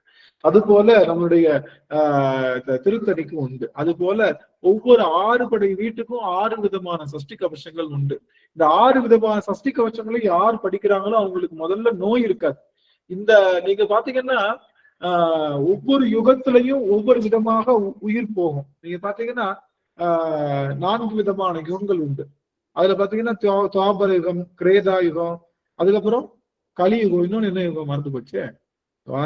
துவாபர யுகம், கிரேதா யுகம், அப்புறம் கிராயுத யுகம் ஒண்ணு இருக்கு. கிராயுத யுகமா? கிராயுத யுகம். ஓகே. இந்த 4 விதமான யுகங்கள்ல கிரேதாயுகம்,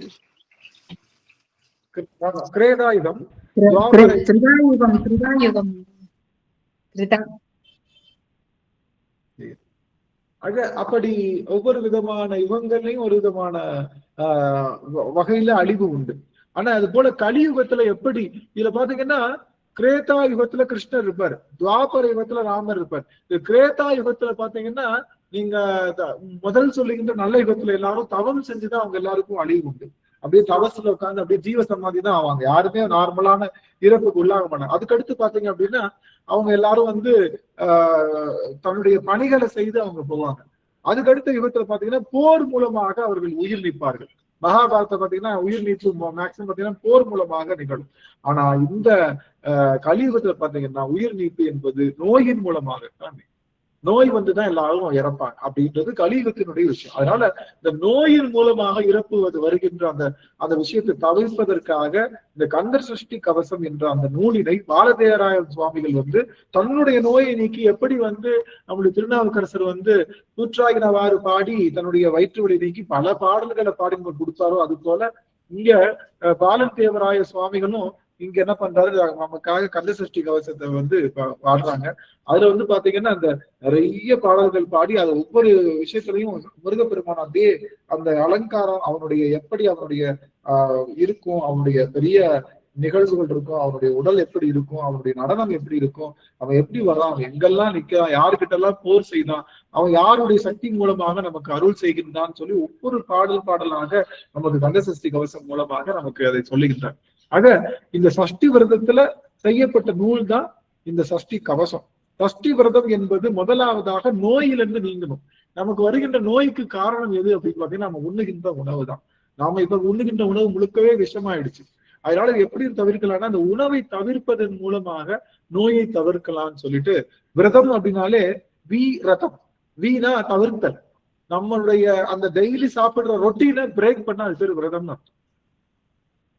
ரத்தம், ரத்தம்னா என்னன்னா ரத்தம்னா ரொட்டீன் அர்த்தம். ரத்தம்னா ரொட்டீன்னா டெய்லி ஹேபிட் அல்லது ஒரு சீக்வன்ஸ், அதுக்கு பேர் ரதம்னு சொல்லுவோம். ரதம்னா என்னன்னா ஒரு சீக்வன்ஸுக்கு பேர் ரதம். வீணா பிரேக், ஒரு சைக்கிளை பிரேக் பண்ணா அதுக்கு பேர் என்னது, ஒரு சைக்கிளை பிரேக் பண்ணா அதுக்கு பேர் என்னது, விரதம். திரேதா துவாபரா கலியுகம். ஆஹா, திரேதாயுகம் துவாபரயுகம் கலியுகம். அருமை, நன்றி அஸ்வினி சுவாமி. ஆக அந்த ரதம் அப்படின்னா சீக்வன்ஸ். மாலைன்னு சொல்ல, மாலைக்கு ஒரு ரதம்னு பேரு. மாலை ஒரு சீக்வன்ஸ் அப்படி அழகா அப்ப அதை கட் பண்ணா விரதம். அது போல நம்ம டெய்லி சாப்பிட்டுட்டே இருப்போம் 3 வேளை, ஒரு நேரம் கட் பண்ணா அதுக்கு பேர் என்னது.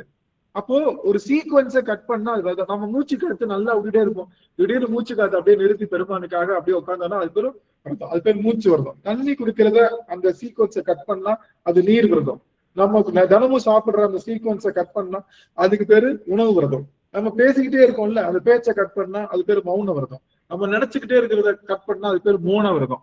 அப்படி ஒவ்வொரு விதம் நம்மளுடைய இயல்பு வாழ்க்கையில இருக்கக்கூடிய அந்த சங்கிலி தொடரை நாம கட் பண்ணா அதுக்கு பேரு தான் விரதம்.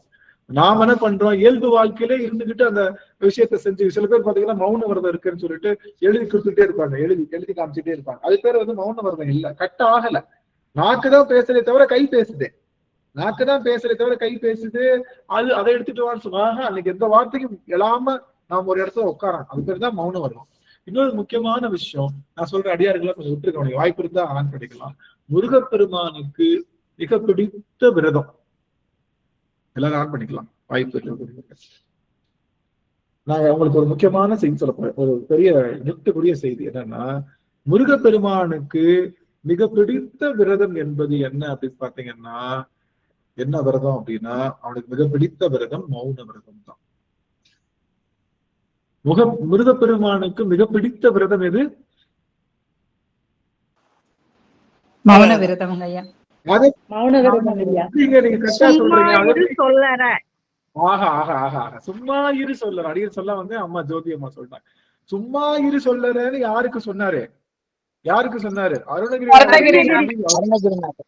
அருணகிரிநாதருக்கு சொல்லி உபதேசம் செய்தார்.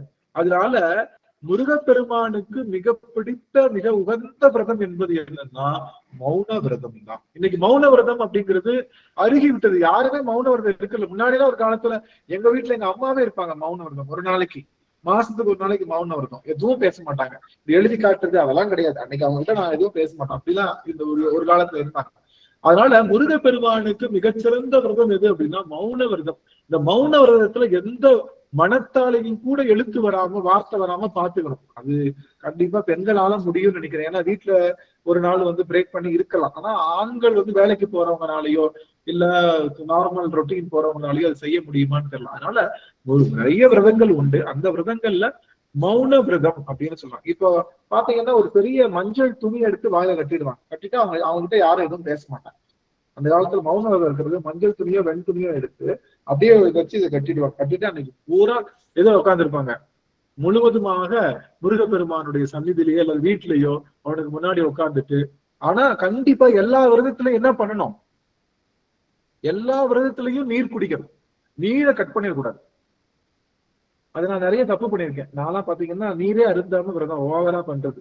அந்த மாதிரிலாம் பண்ணா உடம்பு வந்து தன்னுடைய நிலையிலிருந்து மாறுபடும். உடலை அச்சுறுத்துவதற்கு யாருக்கும் எந்த விதமான ரைட்ஸும் கிடையாது. உடல் யாரோட சொத்து? முருகப்பெருமானுடைய சொத்து. அவன் கொடுத்தது இந்த உடல். இந்த 6 அடி உடல்ல 6 எழுத்து மந்திரத்தை வச்சிருக்கான். நம்ம இந்த 6 அடி உடல்ல தான் 6 எழுத்து மந்திரம். 6 எழுத்து மந்திரம் அப்படிங்கிறது என்ன? 6 எழுத்து மந்திரம் என்னது? சரவண பவ. குமாராய நம. குமாராய நம. குமாராய நம இல்ல, எல்லாம் கவனிச்சுக்கோங்க. குமாராய நம கூட மா என்ற எழுத்து 2 தடவை வந்துடும். குமாராய நம அப்படிங்கிறதுல மா என்ற எழுத்து 2 தடவை வந்துடும். குமா அதுல மா வருது, நம அதுல ஒரு மா வருது. அப்போ ஒரு எழுத்து 2 தடவை வரக்கூடாது. அதுதான் மந்திரத்தினுடைய முதல் விதி. சரவண பவன் இல்லைங்கய்யா, நவகுமாராய. நவகுமாராய. நவகுமாராய அப்படிங்கிறதுதான் முருகப்பெருமானுடைய மூல மந்திரம். சரவண பவ அல்ல. நம்ம எல்லாரும் அதை அப்படிதான் நினைச்சிட்டு இருக்கோம். நம்ம நவகுமாராய, நவ அப்படின்னா புதிய, குமாராய அப்படின்னா புதிய குமரன். யாரு? சிவபெருமானே புதிய குமரனாக வந்திருக்கான் அப்படிங்கிற பொருள்ல வந்தனால இது நவகுமாராய அப்படின்னு சொல்லக்கூடிய அந்த 6 எழுத்து மந்திரம் தான் ஆத்தன்டிகேட்டடான முருகப்பெருமானுடைய மந்திரம். சரவண பவ அப்படிங்கிறதுல அந்த வ என்ற எழுத்து 2 தடவை ரிப்பீட் ஆகுது. ஒரு மூல மந்திரத்துல ஒரே வார்த்தை 2 முறை ரிப்பீட் ஆகாது. அது ஆகக்கூடாது. இது எப்படி சொல்லப்பட்டது அப்படின்னா இது நம்மளுடைய பல அருளாளர்கள் சொன்னது. ஆனா நம்மளுடைய சரவண பவ, யகன ரகன பவச, ரிகன பவச, அது மாதிரி நிறைய சொல்றாங்க இல்லையா? அப்ப அந்த மாதிரி பெர்முடேஷன் பண்ணாதான் அது முருகனுடைய மூல மந்திரம் சொன்னாங்க. அப்படி அல்ல. முருகப்பெருமானுடைய மூல மந்திரம் நவ குமாராய. எல்லாரும் உதவ சொல்லிக்கலாமா? எல்லாரும் உதவ சொல்லிக்கலாமா?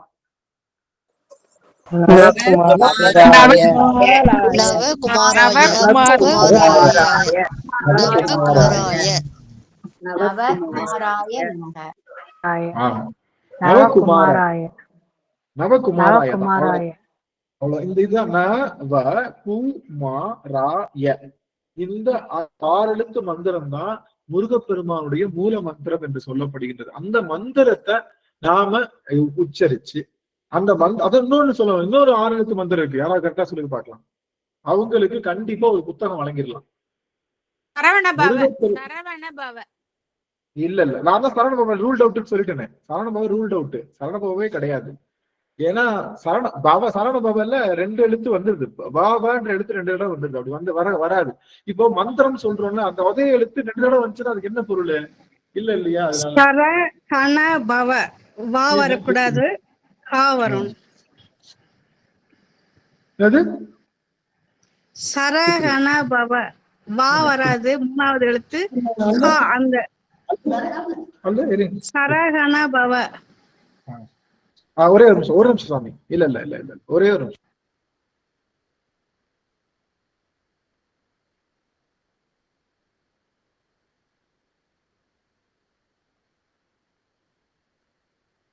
ஹாவுல வந்து வடமொழி வந்துருது இல்ல, சரஹண பவ. இல்ல தமிழ் எழுத்து கா சொல்றீங்களா? சரகண பவன்.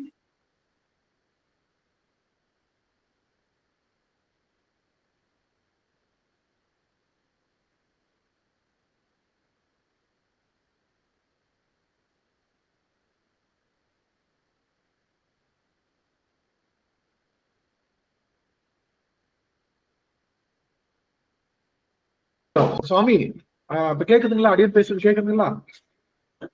கேக்குதுங்க ஐயா, கேக்குதுங்க.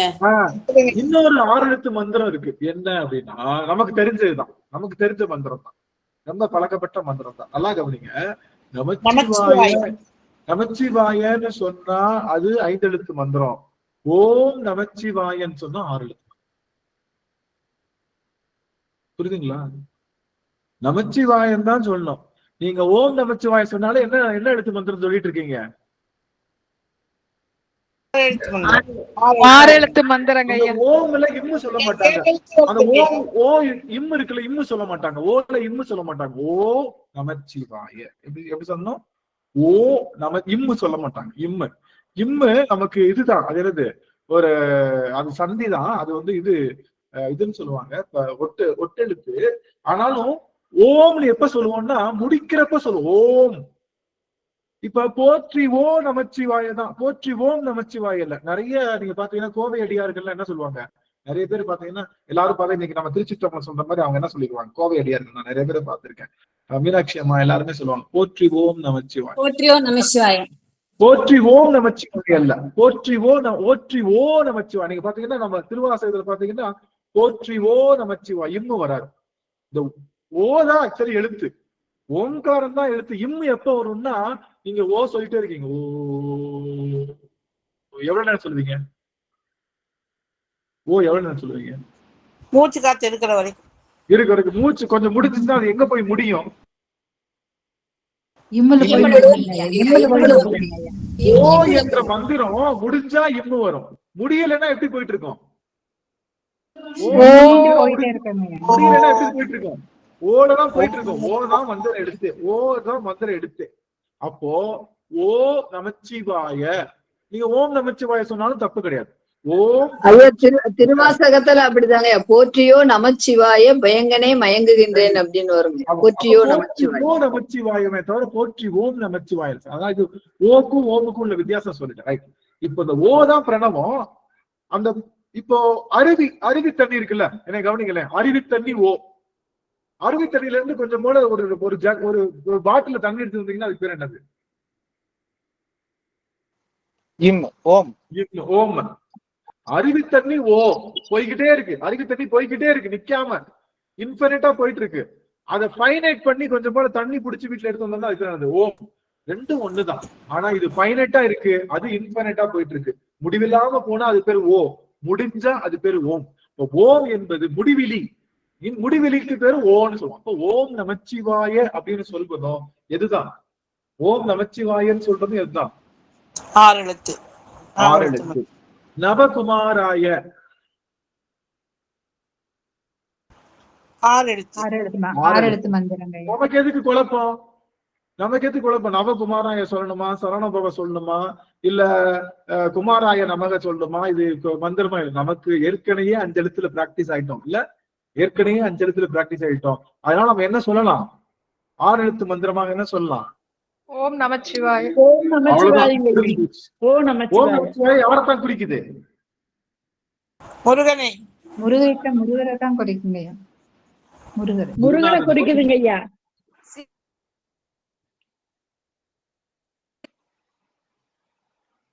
சிவனையும் குறிக்குது, முருகனையும் குறிக்குது. ஆஹா, முருகன் தான் சிவன் தான் முருகன், முருகன் தான் சிவம். அதனால ஓம் நமச்சிவாய அப்படின்னு சொன்னா 6 எழுத்து மந்திரம். நவகுமாராய. ஆக இந்த 2 மந்திரத்தையும் நீங்க எதுல சொல்லணும்? நம்மளுடைய சஷ்டி விரதத்துல இருக்கும் போது அந்த மனசுல உருவேற்றி கொண்டு உலக வார்த்தைகளை விட்டுட்டு இந்த வார்த்தையை மட்டும் மனசுல சொல்லும் போது, மனசை அடைச்சு சொல்லும் போது, தம்முடைய உடலையே அடைச்சு சொல்லும் போது நமக்கு வார்த்தை எழும்பாது. சும்மா இரு சொல்லவை என்ற விஷயம் கிடைக்கும். அதனால முருகப்பெருமானுக்கு நிறைய விரதங்கள் இருந்தாலும் நான் பேசாம இருக்கக்கூடிய அந்த அனுபூதி, பேசா அனுபூதி அப்படின்னு சொல்றீங்க. இந்த பேசா அனுபூதி தான் முருகப்பெருமானுக்கு விரதம் இருக்கிறோம்னாலே என்ன விரதம் இருந்தா நல்லது? மௌன விரதம். மௌன விரதம் மனசே பேசாம இருக்கிறது. மனசே பேசாம எதுவும் பேசாம அப்படியே இருக்கிறது. அதனால நீங்க கந்த சஷ்டி வருகின்ற கந்த சஷ்டி விழால நீங்க விரதம் இருக்கும்போது இந்த 6 எழுத்து மந்திரத்தை சொல்லலாம். ஓம் நமச்சிவாய சொல்லலாம், அப்படி இல்லையா நவகுமாராய சொல்லலாம். இது எல்லாம் ஐயா ஒரு சின்ன சந்தேகம், நமச்சிவாய் இச்சி போட்டவ நம்ம நாமாவளிதான் சொல்றாங்க, அது உண்மையா? நமசிவாய தான், நமசிவாய மட்டும்தான் சொல்லணும் சொல்லுங்க. ஆமா நமசிவாய தான். நம்ம பேசும்போது சொல்லும்போது நமச்சிவாயன்னு சொல்றோம். ஆனா நமசிவாய தான். நாம இச்சு வராது, அந்த ஒற்றெழுத்தும் வராது. அதனாலதான் நான் என்ன சொன்னேன், ஓல இம்மு போடாதீங்க, ஓ போட்டு சொல்றேன்னு சொன்னேன். ஓ நமச்சிவாய, ஓ நமச்சிவாய. நீங்க ரொம்ப நேரம் சொல்லுங்க. ஓ நமசிவாய, அந்த முடிக்கிறப்ப ஆட்டோமேட்டிக்கா இம்மு ஆயிடும். அதனால ஓ இம்மு அது வராத ஒரு பொருள், இந்த ஒற்றெழுத்தும் வராது. நவகுமாராய வருதா? ஏதாவது ஒற்றெழுத்து வருதா? நவகுமாராய ஏதாவது எழுத்து ரிப்பீட் ஆகுதா? இல்ல. புரியுதுங்களா? அதனால இந்த ரெண்டு ஐயா சிவசுப்பிரமணியம் சொல்றாங்களங்க ஐயா, அதுக்கு பொருளுங்க ஐயா? சிவசுப்பிரமணியம். அதாவது அது வந்து முருகனுக்கு வந்து பல விதமான நாமங்கள். கந்தன், கடம்பன், கார்த்திகேயன், செந்தில்நாதன், முருகோன், மயிலோன், குமரோன், சேவர் கொடியோன், பன்னீர் கையோன், அது மாதிரி பல நாமங்கள்ல சிவ சுப்பிரமணியு அப்படின்ற நாமம் வந்து அவனுடைய அந்த தலை சிறந்த நாமங்களாக சொல்லப்படுது. முருகா அப்படின்னு சொல்லக்கூடிய நாமங்கள்லயும் சொல்லப்படும். ஆனா முருகால வந்து மூக்கு முகுந்தன், ரூக்கு வந்து ருத்ரன், கூக்கு வந்து பிரம்மன் அப்படின்னு சொல்றாங்க. அது எனக்கு இந்த 3 பேரையும் சேர்த்தா முருகன் வருது, நான் தெரியாம இருக்கிறேன். இந்த 3 பேர்த்தையும் யாருக்கு சமம் கிடையாது. முகுந்தன், உருத்திரன், பிரம்மன், இது 3 பேரையும் சேர்த்தா அது பேர் முருகன். இவன் 3 பேர்த்துக்கும் மேல நிக்கிறான். அதனால முருகா அப்படின்ற வார்த்தைக்கு இந்த மூணு பொருளையும் முருகா என்னும் நாமங்கள்னு சொல்றங்காட்டி அதுதான் நாமங்கள்னு அவர் வந்து நாமங்கள் சொன்னா முருகான்ற வார்த்தையில பல தெய்வங்களுடைய அனுகிரகம் உள்ள இருக்கிறனால முருகா நாமங்கள்னு சொல்றோம். ஆனா கண்டிப்பா மூக்கு வந்து முகுந்தன், ரூக்கு வந்து ருத்ரன், அந்த காக்கு வந்து பிரம்மன் அப்படிங்கறதுனால முருக அப்படின்னு சொல்றோம். அப்படின்றத தயவுசெய்து அந்த மாதிரி மேப்பிங் பண்ணிக்காதீங்க. முருகன் அப்படின்னா அழகுன்னு பொருள். அழகு எப்ப அழகு வரும்? எந்த இடத்துல அறிவு இருக்கோ அங்க அழகு வரும். அறிவு இல்லாம இருக்கு, அப்ப அறிவு நிறைந்த இடம் தான் அழகு.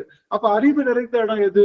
சிவபெருமான் ஒருவன் தான். அவனுக்கு தான் அறிவோன்னு பேரு, அவனுக்கு பேரு தான் அரியோன்னு பேரு, முழுதோன்னு பேரு, முன்னோன்னு பேரு. அதனால முற்றும் அறிவுடைய ஒரு பொருள் தான் அழகுடைய பொருள். அந்த அழகுடைய பொருள் தான் நமக்கு முருகனாக வந்து திகழ்கின்றது அப்படின்னு சொல்றோம். சரி, அப்போ இப்ப கந்த சஷ்டி விரதம் அப்படிங்கிறது 6வது நாள்ல இருக்கக்கூடிய விரதம். அது வளர்பிறையில இருக்கலாம், தேய்பிறையில இருக்கலாம். வாரத்துல 2 நாள், மாசத்துல 2 நாள் வரும்.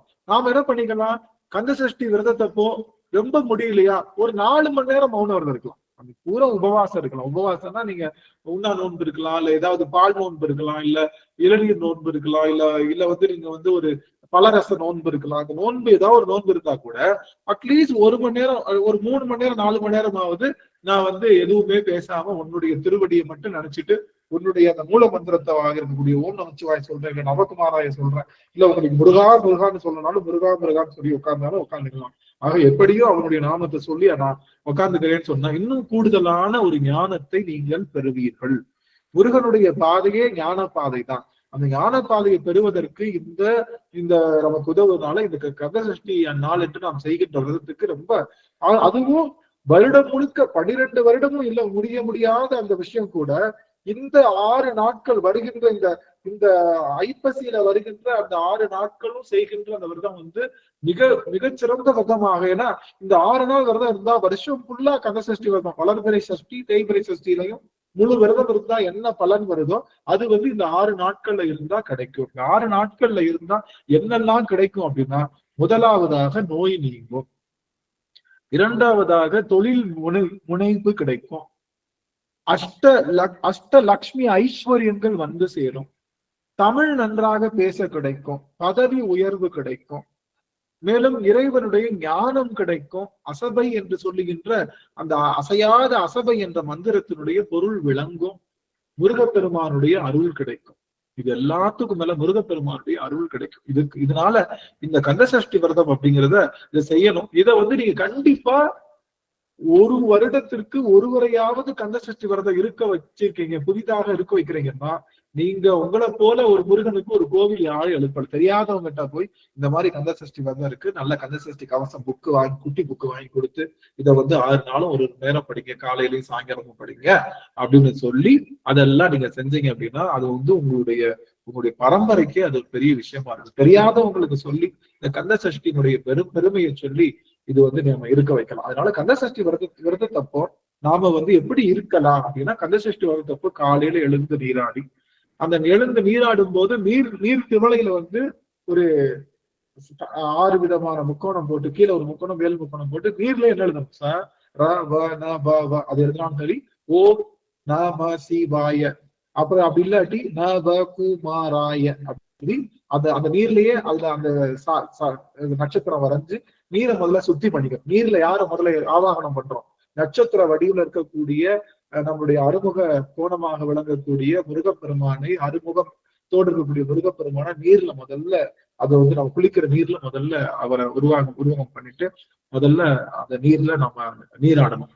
நீராடிட்டு நம்ம எல்லா கடன்களையும் முடிச்சுட்டு நீங்க திரும்ப பெருமானுடைய பூஜைக்கு பெருமானுக்கு வேல் வைத்து வழிபாடு செய்யலாம், முருகருடைய படம் வைத்து வழிபாடு செய்யலாம், முருகருடைய சிலை வைத்து வழிபாடு செய்யலாம், சிவலிங்க திருமேனியவே வச்சு வழிபாடு செய்யலாம். எதுவுமே நீங்க பண்ணிக்கலாம். அப்படி வச்சு முதல்ல அவைகளுக்கெல்லாம் மலர்கள் இட்டு தூப தீபங்கள், கண்டிப்பா தூபம் இருக்கணும். தீபம் நீங்க ஏற்றுங்களோ ஏற்றலையோ கன்ஃபார்மா தூபம் இருக்கணும். வழிபாட்டுல தூபம் என்ற அந்த நறுமண பொருள் அப்படிங்கிற தூபம் முடிஞ்சா எல்லாரும் இந்த மாதிரி அந்த குங்குலியமோ இல்ல அகிலோ இது மாதிரி ஏதாவது அது கண்டிப்பா வாங்கி அந்த நாட்களாவது அது கண்டிப்பா மத்த கம்ப்யூட்டர் சாம்பிராணியோ மத்த விதமான பொருட்களோ இல்லாம அது கோவில்கள்ல தேடி பிடிச்சு 6 நாளும் நம்ம நம்மளுடைய மகா கந்த சஷ்டி விரதத்தப்போ முதல் நாள் நம்ம அந்த தூபத்தை நம்ம போடணும். போட்டு தீபங்கள் ஏற்றி வைக்கணும். முடிஞ்சா 6 தீபங்கள் ஏற்றி வைக்கலாம். இல்லையா நம்ம வீட்டுல வழக்கமோட ஏற்ற தீபங்களை ஏற்றி வைத்துட்டு முருகப்பெருமானுக்கு ஒவ்வொரு நாளும் ஒரு விதமான பதார்த்தங்களை செஞ்சு வழிபாடு செய்யணும்.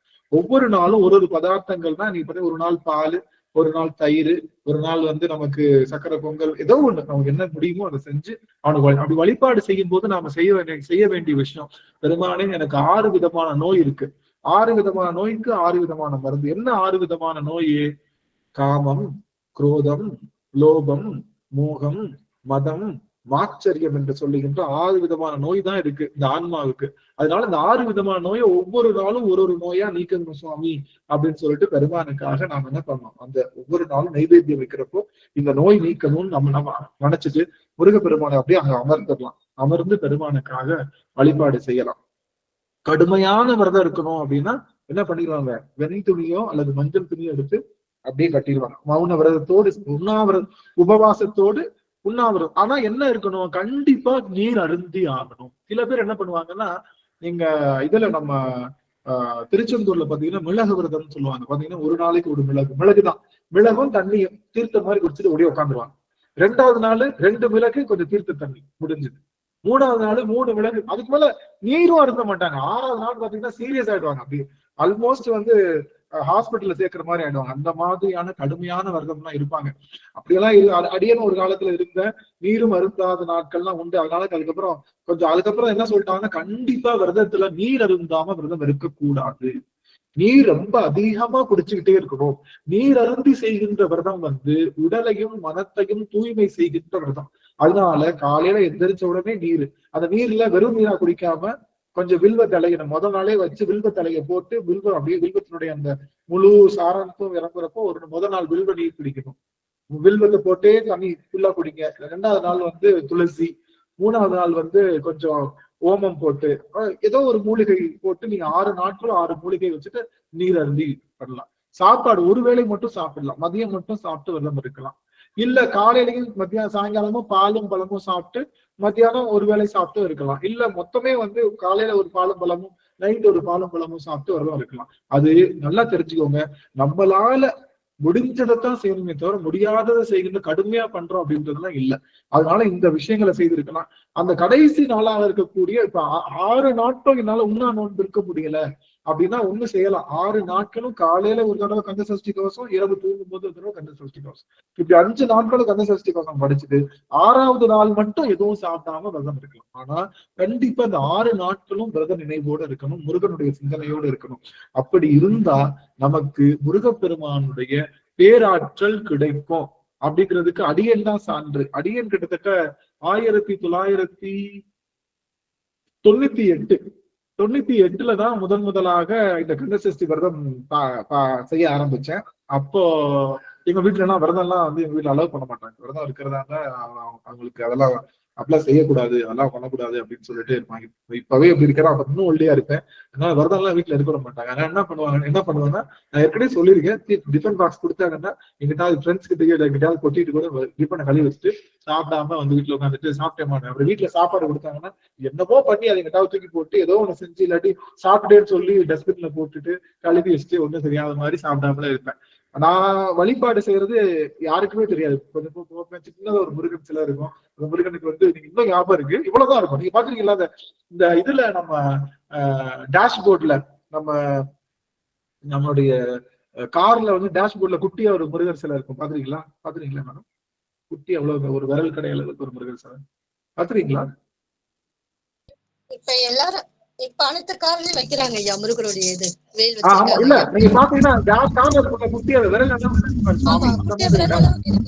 ஆமா, அது பாத்தீங்கன்னா அடியனுடைய தந்தை வந்து ஏதோ ஒரு இடத்துல விளையாண்டுட்டு இருந்தாங்க போல. பாத்தீங்கன்னா அவங்களுக்கு சின்னதா அப்படி ஒரு முருகர் சிலை கிடைச்சது. அதை என்கிட்ட கொடுத்தாங்க. இன்னும் அதை வச்சிருக்கேன் அடியன். அந்த முருகர் சிலைக்கு வந்து என்ன பண்ணேன், நான் நிறைய இந்த மாதிரி விரதம் எல்லாம் போயிட்டு இருந்தேன்.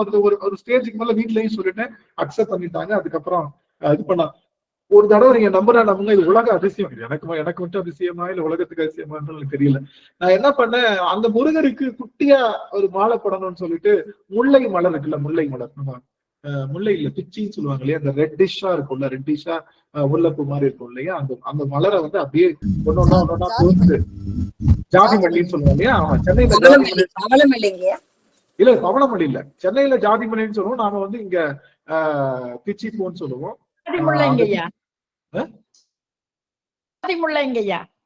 ஜாதி முல்லைன்னு சொல்லுவாங்க இல்லையா. அதை என்ன பண்ணேன், அதுல இருக்கக்கூடியது அப்படியே கோர்த்து அப்படியே ஊசி வச்சு கோர்த்து அப்படியே 2 பக்கமும் மாலை மாதிரி வந்து அழகா அந்த சுவாமிக்கு மட்டும் மாலை மாதிரியே இருக்கும். அப்படி போட்டீங்கன்னா குட்டியா அப்படி போட்டேன் சாமி. முதல் நாள் போட்டேன், நம்புங்க, இது எனக்கு தெரியல. 6வது நாள் சூரசம்ஹாரம் வரைக்கும் போட்ட மாலை ஒரு சின்ன இடத்துல கூட கருகல. அந்த முனை கூட லேசா கூட கருகல.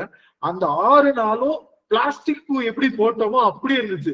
நான் இன்னைக்கு கருகிறோம், நாளைக்கு கருகிறோம், சரி ஏதோ ஃப்ரெஷ்ஷா இருக்கு போல பூவு, அது இதாயிரும் போல அப்படின்னு நினைச்சிட்டு முதல் நாள் வழிபாடு செஞ்சு 2வது 3வது வழிபாடு செஞ்சு லேசாவது பாடுன்னு நினைச்சேன். எதுவும் பண்ணல. 6வது நாள் அப்படியே எடுக்குது சாமி, அன்றளந்த தாமரை போல அப்படியே இருக்குது. எனக்கு இந்த விஷயத்த நான் யாராவது சொன்னா நம்புவாங்களா? இது வந்து முதல்ல நடக்கக்கூடிய விஷயம் தானா அப்படின்னு நினைச்சிட்டு சரி அப்படியா. அது ஒரு முறை அந்த மாதிரி ஒரு பெரிய ஒரு ஆச்சரியமான விஷயம் நிகழ்ந்தது. அந்த ஜாதி முல்லையில அடியன் போட்டு அந்த மாலை இன்னும் அந்த முருகரை பத்திரமா வீட்டுல வச்சிருக்கேன். அந்த முருகருக்கு எப்பயுமே வழிபாடு நிகழும். டெய்லி அந்த முருகருக்கு அபிஷேகம், சாயங்காலம் ஒரு அபிஷேகம், அதுக்கப்புறம் அந்த அடியன் சாப்பிடுறது. அது மாதிரி மத்தியானம் மட்டும் சாப்பிடுவோம், காலையிலயும் சாயங்காலமும் பால் விரதம் இருப்போம். இந்த மாதிரி பல காலம் விரதம் இருந்தோம். நாங்க என்னென்ன முதல்ல வறுமையிலிருந்து நீங்கினோம், நிறைய கல்வி கற்றோம். எல்லாத்த விட ஒரு பெரிய சொத்து என்னன்னா, சிறந்த அடியார்களை அடியன் வந்து பரிசா பெற்றிருக்கேன். கந்தசஷ்டி விரதம் இருந்தனாலதானா என்னவோ தெரியல, அடியன் வந்து ஒன்று உடன் கலந்த அடியவர்கள் சொல்லுகின்ற சிறந்த அடியார்களை அடியனுக்கு வாழ்நாள் பரிசா பெருமான் கொடுத்தான். அதுதான் அடியன் பெற்ற கல்வியா இருக்கட்டும், செல்வமா இருக்கட்டும், எல்லாத்துக்காட்டிலும் இது கடந்த ஒரு 4 வருடமா இல்ல, ஆமா 2020 வந்து கந்தசஷ்டி விரதம் இருக்கிறப்போ அடியன் வந்து ஹாஸ்பிட்டல்ல அட்மிட் ஆகிற ஒரு சூழல் ஏற்பட்டது 2020. அப்போ வந்து டாக்டர் சொல்லிட்டாங்க, இல்ல நீங்க சாப்பிடாம இருக்கக்கூடாது, நீங்க கண்டிப்பா சாப்பிட்டே ஆகணும், வேற வழி. நான் சொன்னேன் என் உயிரே போனாலும் பரவாயில்ல, நான் வந்து கண்டிப்பா சாப்பிட்டாலும் வீடெல்லாம் சொல்லி இது பண்ணிட்டாங்க. அதுக்கப்புறம் அடியன் வந்து 2020 இருந்து 2024 இந்த 4 வருடங்களா வந்து அடியன் வந்து கொடும்பாதியா விரதம் இருப்பேன். விரதம்னா கந்தசஷ்டி கவசம் படிப்பதை தவிர உண்ணா நோன்பு இருக்க முடியல. ஆனா இந்த வருஷம் அடியன் முடிவு பண்ணிருக்கேன், கண்டிப்பா என்னானாலும் பரவாயில்ல, எங்க அப்பா முருகனுக்காக இந்த வட்டம் 4 வருஷம் விட்டுட்டோம். இந்த 25 உங்க எல்லாரோடையும் சேர்ந்து அடியனும் இந்த கந்தசஷ்டி விரதத்தை மிக சிறப்பா வந்து எடுத்துட்டு போகணும் அப்படின்னு சொல்லி அடியன் அதை முயற்சி செய்யணும். அதனால இந்த மொழி சரி, நம்ம எல்லாரும் சேர்ந்து விரதம் கந்த இருக்கலாம். சஷ்டி கவசத்திலேயே சொல்லி இருக்குதுங்கய்யா. 157வது வரியில வரும் பாருங்க. கந்த சஷ்டி படிக்கிறவங்க யாரெல்லாமோ ஈரேல் உலகமும் எனக்குறவாக ஆணும் பெண்ணும் அனைவரும் எனக்காக மண்ணால் அரசரும் மகிழ்ந்துருவ உன்னை துதிக்க உன் திருநாமம். எல்லாரும் இந்த படிச்சாலே எல்லாரும் நம்மளுக்கு உறவுகள் கிடைக்கும். நீங்க படிச்சதுனால இத்தனை உறவுகள் உங்களை தேடி. எப்படி சொல்றாங்க பாருங்க நாகசத்தியமா. ஆக ஆக அருமை அருமை சாமி, அருமை சாமி. ஆக என்ன அழகு, அழகு என்ன அழகு. ஐயா ஐயா அடியனுக்கு ஒரு சந்தேகம். இந்த விரதம் சொல்றீங்க இல்லைங்கய்யா, அது வந்து நம்ம திருப்புகள்லயோ திருமுறைகள்லயோ எங்காவது வந்திருக்காங்கய்யா விரதம் இருக்கணுங்கிற மாதிரி? இல்ல இல்ல, நம்ம விரதம் அப்படின்றது வந்து நம்ம உபவாசம் சாப்பிடாம இருக்கிற அந்த விரதம் அப்படிங்கிறது வந்து நமக்கு சைவத்துல என்ன விரதம் அப்படின்னா அடியார்களுக்கு அன்னம் பாலிப்பு செய்வதுதான் விரதம். சைவத்துல வந்து நமக்கு விரதம் என்பது ஐயா விரதம் இருக்கிற முறைய வந்து கந்த புராணத்துல சொல்லிருக்காங்க ஐயா எப்படி இருக்கணும்ன்றது. கந்த புராணத்துல மட்டும்தான் சொல்லியிருக்காங்க, ஆனா திருமுறையிலேயோ திருப்புகள்லயோ சொல்லலைங்க ஐயா. இல்ல திருப்புகள்ல வருது. அதே போல நம்மளுடைய திருவம்பாவையிலையும் அந்த விரதமாக அதாவது எப்படி எல்லாம் வந்து அந்த பெண்கள் இருக்காங்க, அங்க எப்படி நீராடுறாங்க சுவாமிக்கு. ஆனா இது போல ஐயா உடம்ப உடலை வருத்தி நம்ம செய்யணுங்களா ஐயா? அதான் சொல்லிட்டு சொல்றது. அதுதான் அரியனுக்கு சந்தேகங்க. ஏதாவது அப்படியே திருமுறையிலயோ அல்லது ஏதாவது திருப்புகள்லயோ உண்ணா நோன்பு உடம்பு வருத்தி இருக்கணும்னு ஏதாவது இருக்குதுங்களா? அரியனுக்கு தெரிஞ்ச அளவுக்கு இல்லைங்க, அதனால உங்களை கேக்குறேங்கய்யா. இல்ல உண்மைதான். அதாவது நம்ம சைவத்தை பொறுத்த வரைக்கும் உண்ணா நோன்பு இருக்கிறது, நம்ம வந்து இந்த மாதிரி விஷயங்கள் இருக்கிறது, அதை பத்தி எதுவும் நமக்கு சொல்லல. ஆனா விரதம் அப்படிங்கிறது என்னன்னா சில விஷயங்களை விடுறது, அது பேர் தான் விரதம். சில விஷயங்களை இறைவனுக்காக விடுறது இல்லையா? இன்னைக்கு பாத்தீங்கன்னா நம்ம சைவத்துல சொன்ன மாதிரி தன்னுடைய மனைவியை தீண்டாம பல காலம் இருந்தாரு. இந்த மாதிரி விரதம் நம்மளால இருக்க முடியுமா? அதை யாராவது ஃபாலோ பண்ண முடியுமா? அது மாதிரி நிறைய விஷயங்கள் இதை வந்து இதுக்காக வந்து கடைசி வரைக்கும் எல்லாத்தையும் கொடுத்துட்டு தான் சாப்பிடாம கிடந்தாரு நம்மளுடைய இளையான்குடி மாறனா. அப்படிலாம் இருக்கு. சைவத்தை பொறுத்த வரைக்கும் நமக்கு அந்த மாதிரி இல்லை. ஆனா முருக வழிபாட்டுல, ஏன்னா முருக வழிபாடு எதற்காக ஆரம்பிச்சது அப்படின்னா இந்த கலியுகத்துல வருகின்ற பிரச்சனைகளை தீக்குவதற்காக. இந்த கலியுகத்துல நோய் மூலமாகத்தான் இந்த ஆன்மா உடலுக்கு இறப்பு உண்டு. நோய் மூலமாக அந்த நோய் தீர்ப்பதற்காக சில உடல் சம்பந்தப்பட்ட சில விரதங்கள் மேற்கொள்ளலாம் அப்படின்னு சொல்லி செய்யறாங்க. அதனால அது உண்ணா நோன்பு இருக்கும்போது என்ன ஆகுது, உடலும் மனமும் ஒரு சீராகுது. அதாவது தினமும் சாப்பிட்டு பண்ணாம ஒரு சில நாட்கள் உண்ணாம ஒரே ஒரு நாள் மட்டும் 15 நாளைக்கு ஒரு தடவை ஒரு நாள் உண்ணாம இருக்கிறதுனால அந்த டோட்டல் ரொட்டீன் கரெக்ட் ஆகுது. இதனால பல விதமான நோய்கள் நீங்குது. இதனால வந்து புது செல்லு உருவாகுதுன்னு சொல்றாங்க ஐயா. அந்த விரதம் இருக்கிறதுனால புதுசா செல்லு உருவாகுதுன்னு சொல்றாங்க. ஆமா. அதனால இப்ப இந்த வருடம் என்ன பண்ணலாம்னா பால் விரதமோ, அடியன் எப்படி விரதம் காலையில பால் இரவு பால், அது 2 பால் காலையில போறப்போ காலேஜுக்கு போறப்போ கந்த சஷ்டி கவசம், நைட்டு வந்து பெருமானுக்கு முன்னாடி அமர்ந்து கந்த சஷ்டி கவசம். அதுக்கப்புறம் வந்து முழுமையாக இந்த 6 நாட்கள். 6வது நாள் வந்து உமிழ் நீரும் முழுங்காம இங்க இருந்து வீட்டுல இருந்து சுவாமிய இது பண்ணி எங்க வீட்டுல இருந்து அடியன் அவருடைய திருப்பரங்குன்றத்துக்கு நடந்தே சென்று சூரசம்ஹாரம் பார்த்துட்டு அதுக்கப்புறம் அங்கிருந்து திரும்ப ஆட்டோல வந்து வீட்டுக்கு வந்துதான் விரதம் முடிக்கிறது. இதுதான் கிட்டத்தட்ட 2008 இருந்து பெருமான் வந்து கொடுத்த ஒரு மிகப்பெரிய ஒரு விரதமாக இருந்து அதை செய்திருக்கோம். நிறைய விரதம் இருக்கப்போ பல விதமான துன்பங்கள் வந்தாலும் கூட இன்னைக்கு பெருமான் வந்து அடியேன் தான் சான்று. அடியேன் குழந்தை வந்து இருக்கும்போது முதல் மாதத்திலேயே வந்து அம்மையாருக்கு சின்னதா ப்ளீடிங் ஆயிடுச்சு. அவங்க சொல்லிட்டாங்க இன்னும் 2-3 நாள் ப்ளீட் ஆயிடுச்சுன்னா அவங்க குழந்தை வந்து உங்களுக்கு இருக்கிறது கொஞ்சம் கடினம் தான் அப்படின்ற மாதிரி சொல்லிட்டாங்க. அதுக்கப்புறம் போயிட்டு இந்த மாதிரி கந்த சஷ்டி புக்கை வாங்கி கொடுத்துட்டு கொஞ்சம் படிமா அப்படின்னு நான் ஒய்ஃப்கிட்ட சொன்னேன். படிச்சாங்க. அது வந்து நின்றுச்சு, நல்லபடியா நின்றுச்சு. தொடர்ந்து வந்து அவங்க படிச்சுட்டே இருந்தாங்க. இருந்தாலும் எனக்கு ஒரு சின்ன வருத்தம், ஐயோ உள்ளுக்குள்ள ப்ளீடா இருக்கு, குழந்தைக்கு சில உறுப்புகள் ஏதாச்சும் ப்ராப்ளம்னா என்ன பண்றது தெரியலையே, நீ தான் பாத்துக்கணும் முருகான்னு சொல்லி அதை வந்து நம்ம செஞ்சோம். கடைசியில வந்து அந்த நல்லபடியா அதுக்கு குழந்தை பிறக்கிறதுக்கு முன்னாடியே கந்த சஷ்டி படிக்கிறப்பெல்லாம் உள்ளுக்குள்ள துள்ளி துள்ளி ஆடுவாங்க. அதனால சஷ்டி பிரியான்னா பிடிச்சிருக்கு. சஷ்டி பிரியா, பையனா பிறந்தா சஷ்டி பிரியன், பொண்ணா பிறந்தா சஷ்டி பிரியான்னு பெயர் வைக்கணும் முன்னாடியே கூட்டி சஷ்டி பிரியான்னு பேர் வச்சோம். அடுத்து 2வது பெண் வந்து 2வது குழந்தை வரும்போது 12 திருமுறையும் படிச்சோம். 12 திருமுறை வேதம். அதனால வேதத்தை படிச்சு பிறக்கிறதுனால வேத பிரியா அல்லது வேத பிரியன் அப்படின்னு பிறக்கிறோம்னு நினைச்சோம். 2 பேருமே சஷ்டி பிரியா வேத பிரியான்னு 2 பேருமே இன்னைக்கு இருக்காங்க.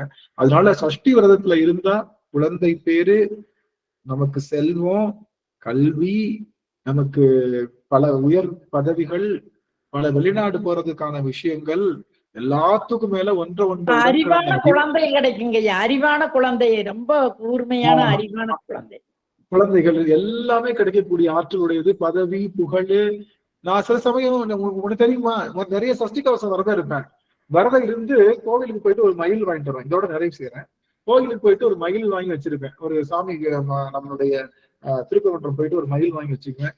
யாராவது இது பண்ண முடியாது, ரொம்ப என்னால அப்படியே கண்ணுமொழி விருங்குது, என்னால இது வந்து இந்த கஷ்டம் தீரப்படுறோடனே அந்த மயிலை எடுத்து கையில கொடுத்து, முருகா இந்த கந்தசஷ்டி விரதத்தினுடைய பலன் இந்த மயிலையே போவதாக, இந்த கந்தசஷ்டி பலனை வந்து இந்த அடியவருக்கு நான் கொடுக்குறேன். ஆனா ஒருத்தவங்களுடைய அந்த வினை பலனை யாருக்கும் கொடுக்க முடியாது. இருந்தாலும் நான் அப்படி யோசிச்சுக்குவேன், அடியனுடைய அந்த கந்தசஷ்டி இந்த வருஷம் இருந்த கந்தசஷ்டி பலன் இந்த அடியவருக்கு போய் சேரட்டும். அந்த மயில் கொடுத்துட்டோமா, அந்த மயிலை வந்து நீங்க வச்சு வழிபாடு செய்யுங்க, உங்களுக்கு வந்து எந்த விதமான துன்பம் வராது, நீங்க சிறப்பா இருப்பீங்கன்னு சொல்லி நிறைய முறை வந்து அடியன் செய்த அந்த கந்தசஷ்டி விரதத்தினுடைய பலனை மற்றவர்களுக்கு கொடுத்துருக்கேன். அது தவறா ரைட்டா, அது போகுமா போகாதாலும் தெரியாது. ஆனா அதை அடியன் செய்திருக்கேன்.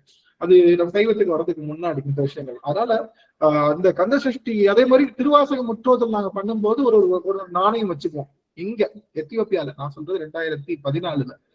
அப்போ ஒரு நாணயம் வச்சுட்டு தான், முன்னாடி நாணயம் வச்சுட்டு தான் வழிபாடு செய்வோம். வேள்வியில நாணயம் போடுவாங்கல்ல, அந்த மாதிரி இது வந்து திருமுறை வேள்வின்னு சொல்லிட்டு அந்த நாணயம் வச்சுக்குவோம். அந்த நாணயத்தை நாங்க பத்திரமா ஒரு சுருக்கு பையில போட்டு வச்சுக்கோம். நம்ம சாமியோட திருநீட்டு பையில போடுற மாதிரி ஒவ்வொரு நாணயமும் 63 நாணயம் சேர்ப்பேன். 63 நாயன்மார்களுடைய குரு பூசையின் போதும் நாம வந்து திருவாசகம் முற்றோதல் செய்யணும்னு 63 காயினையும் ஒவ்வொரு வருஷம் எண்ணி பார்ப்பேன். 63 இந்த 63 காயினை வச்சுக்குவேன். யாராவது எங்களுக்கு வீட்டுல கஷ்டமா இருக்குன்னா அவங்க கிட்ட ஒரு காயினை கொடுத்து, அடியேன் செய்த திருவாசக முற்றோதல் அவர்களுக்கு சென்று சேரட்டும் சாமி, மனசுல நானே பாவனை செய்து கொண்டு அந்த திருவாசக முற்றோதலுடைய பலன் அவங்களுக்கு போறட்டும்னு 63 காயினை டிஸ்ட்ரிபியூட் பண்ணிடுறேன் எல்லாருக்கிட்டையும். ஒரு காயின் கூட வச்சுக்க மாட்டேன். எல்லாருக்கும் யாரையா கஷ்டப்பட்டுக்கலாம். முதல்ல நிறைய பேர் காயின் கேட்டு வருவாங்க, ஐயா நீங்க திருவாசக முற்றோதல் காயின் கொடுங்களேன் எங்களுக்கு அப்படின்வாங்க. உடனே கொடுப்பேன். அது மாதிரி அவங்களுக்கும் சரியாச்சுன்னு சொன்னாங்க. இதெல்லாம் நான் எத்தனை பேருக்கு கொடுத்தேன், என்ன யார் கொடுத்தேன் அப்படின்னு ஞாபகம் கூட வச்சுக்கலாம். எதுக்காக சொல்றேன்னா, அந்த பலனை கூட வந்து நம்ம வச்சுக்க வேணாம். இது என்ன, நம்ம அடுத்த வருஷம் இருக்க போறோம்ல, நமக்கு வேண்டியதை பெருமான் பார்த்துக்குவோம். அடுத்தவங்களுக்காக நாம செய்கின்ற விதம் கண்டிப்பா இது வந்து நல்லா இருக்கட்டும் அப்படின்னு நினைச்சோம். இந்த முறை வந்து நாங்க கிட்டத்தட்ட 5 வருடங்களா உலக நன்மைக்காக ஒவ்வொரு செவ்வாய்க்கிழமையும் வார வழிபாடு அப்படிங்கிற விரதத்தை நாங்க செய்து வருகின்றோம். அதுவும் எல்லா அடியார்களும் சிறப்பா செய்து வராங்கன்றனால அது வந்து அடியாருக்கு ரொம்ப மகிழ்ச்சியா இருக்குன்னு சொல்லி, இந்த கந்தசஷ்டி விரதத்தினால நிறைய மகிமைகள் உண்டு. அதனால அந்த கந்தசஷ்டி விரதத்தை இந்த வருடம் வந்து நம்ம எல்லாரும் ஒண்ணு சேர்ந்து கடைபிடிப்போம். 6 நாட்களும் நம்ம நம்மளால என்ன முடியுமோ ஒண்ணு பெருமானுக்காக நம்ம கந்தசஷ்டி மட்டுமே படிச்சு விரதம் இருக்கலாம். உடல் கொஞ்சம் சரியில்லாதவங்க வந்து வெறும் காலையில சாயங்காலம் வெறும் கந்தசஷ்டி மட்டும் கவசம் மட்டும் படிக்கலாம். கொஞ்சம் உடல் முடிஞ்சது அப்படின்னா நம்மளால என்ன முடியுமோ முடிஞ்ச அளவுக்கு அதை வந்து செய்யலாம் அப்படின்னு சொல்லி, அந்த அளவுல இந்த கந்தசஷ்டி அந்த நாளன்று வருகின்ற கந்தசஷ்டி அன்று எல்லாரும் வந்து 7 நாட்களும் நம்ம எப்பயுமே ஆன்லைன்ல தூள் கிளப்புவோம்.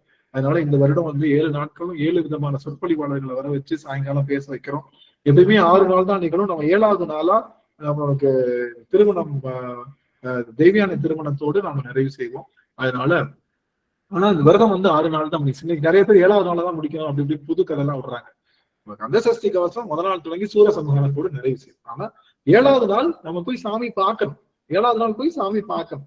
8வது சம்ஹாரத்தோடு நிறைவு செய்யாம 7வது நாள் வந்து அந்த பாவாடை தரிசனம்னு சொல்லுவாங்க. அந்த தரிசனம் போய் பார்த்துட்டு வரணும். அதுதான் வந்து நமக்கு செய்கின்ற ஒரு பெரிய விஷயம். அப்படின்னால அந்த வகையில இந்த வருடம் எல்லாரும் ஒண்ணு சேர்ந்து நம்ம எல்லாரும் கந்தசஷ்டி விரதமும் வேலுண்டு வினை இல்லை மூலமாக கந்தசஷ்டி, அந்த வேலுண்டு இன்னொன்னு சொல்ல முக்கியமான செய்தி, நம்ம வேலுண்டு வினை இல்லை அப்படின்ற குழுமமும் கிட்டத்தட்ட 2017 வந்து 20 நினைக்கிறேன் 18ஆம் தேதி நம்மளுடைய வேலுண்டு வினைகளை குரூப்ல போய் பாத்தீங்கன்னா மேல தெரியும். அன்னைக்கு கந்தசஷ்டி அன்னைக்குதான் இந்த வேலுண்டு வினைகளை குழுமமே ஆரம்பிச்சோம். ஏன்னா அடியன் எத்தியோப்பியால இருந்தேன், எனக்கு வந்து முருகன் பெருமானுடைய கோயிலே பார்க்க முடியல, அட்லீஸ்ட் வாட்ஸ்அப்லயாவது பார்க்கலாம்னு சொல்லி ஆரம்பிச்சோம். நீங்க நம்பின ஆரம்பிச்சு 5வது மணி நேரத்துல ஓப்பன் ஆரம்பிச்சு 5வது மணி நேரத்துல அந்த குழுமம் அப்பதான் 250 பேர் தான். அதனால 250 பேருடைய விஷயமும் அது நம்பி வழிந்தது. இந்த குழுமத்துல ஜாயின் பண்றதுக்கு போட்டி போடுவாங்க, நான்னின்னு சொல்லிட்டு போட்டி போடுவாங்க. அந்த போட்டி போட்டு இந்த குழுமத்துக்குள்ள ஜாயின் பண்ணுவாங்க. அப்பேற்பட்ட இந்த குழுமத்தின் மூலமாக பல நற்செய்திகள் எல்லாம் போயிட்டு இருக்கு அப்படிங்கிறது. திருவாசகனுக்கு முன்னாடியே வேலுண்டு வினைகளை குழுமம் தான் வந்து இது ஆரம்பிக்கப்பட்டது அப்படின்னு சொல்லி அந்த நல்ல நாள்ல உங்க எல்லாத்தையும் பேசுவதற்கு அடியனுக்கு வாய்ப்பு கிடைத்தது அடியன் பெரும்பொருளா கருதினேன். ஆகவே இந்த அளவுல அடியன் நிறைவு செய்கின்றேன். நன்றிங்க சுவாமி. நமச்சிவாயம். நிறைவு செய்யும் முகமாக அம்மா வாழ்த்து பாடல் பாடலாம். பிரேமாமா இருக்காங்களா? சிற்றம்பலம்.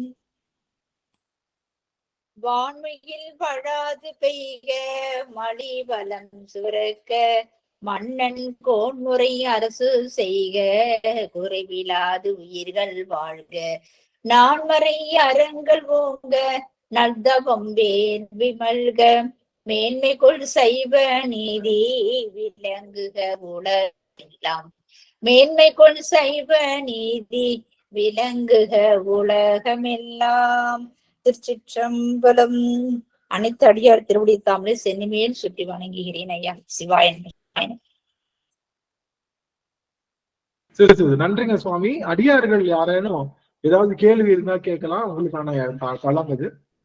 நிறைவு செய்யப்படும். இன்னும் 2 நிமிஷத்துல அடியா மேக்ஸிமம் 5 நிமிஷத்துல நம்ம நிறைவு செய்யலாம். ஐயா, எங்க வீட்டுல வாரம் வேலைக்கு போயிட்டு இருக்கும்போது ஞாயிற்றுக்கிழமை சாப்பிடவே மாட்டாருங்க ஐயா.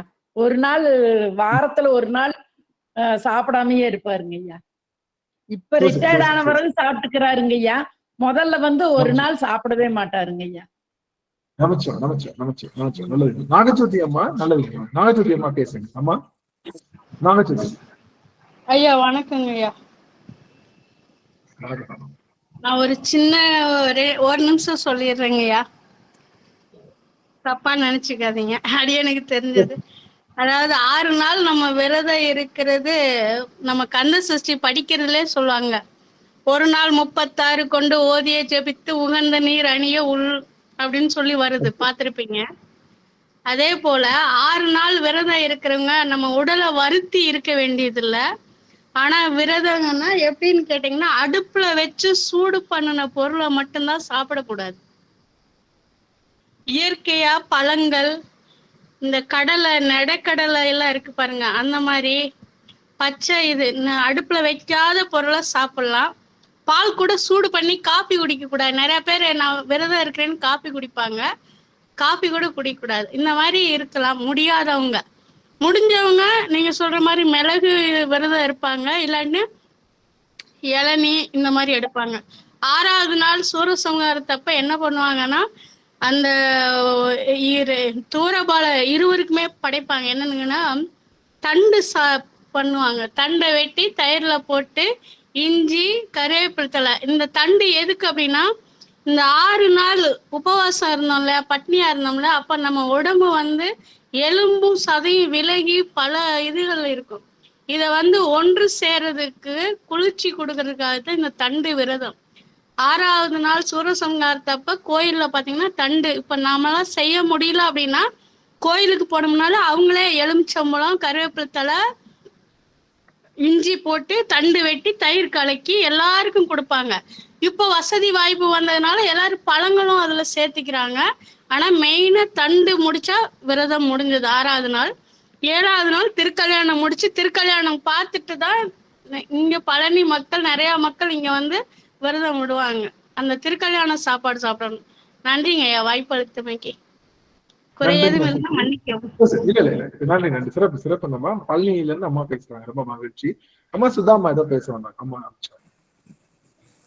ஐயா திருவடி வணக்கங்க ஐயா. இந்த மௌன விரதம்னு சொன்னீங்க இல்லைங்க, அது முழு நாள் இருக்கணுமா இல்ல 1 மணி நேரம் அப்படி ஏதாவது இருக்கணுமாங்க ஐயா?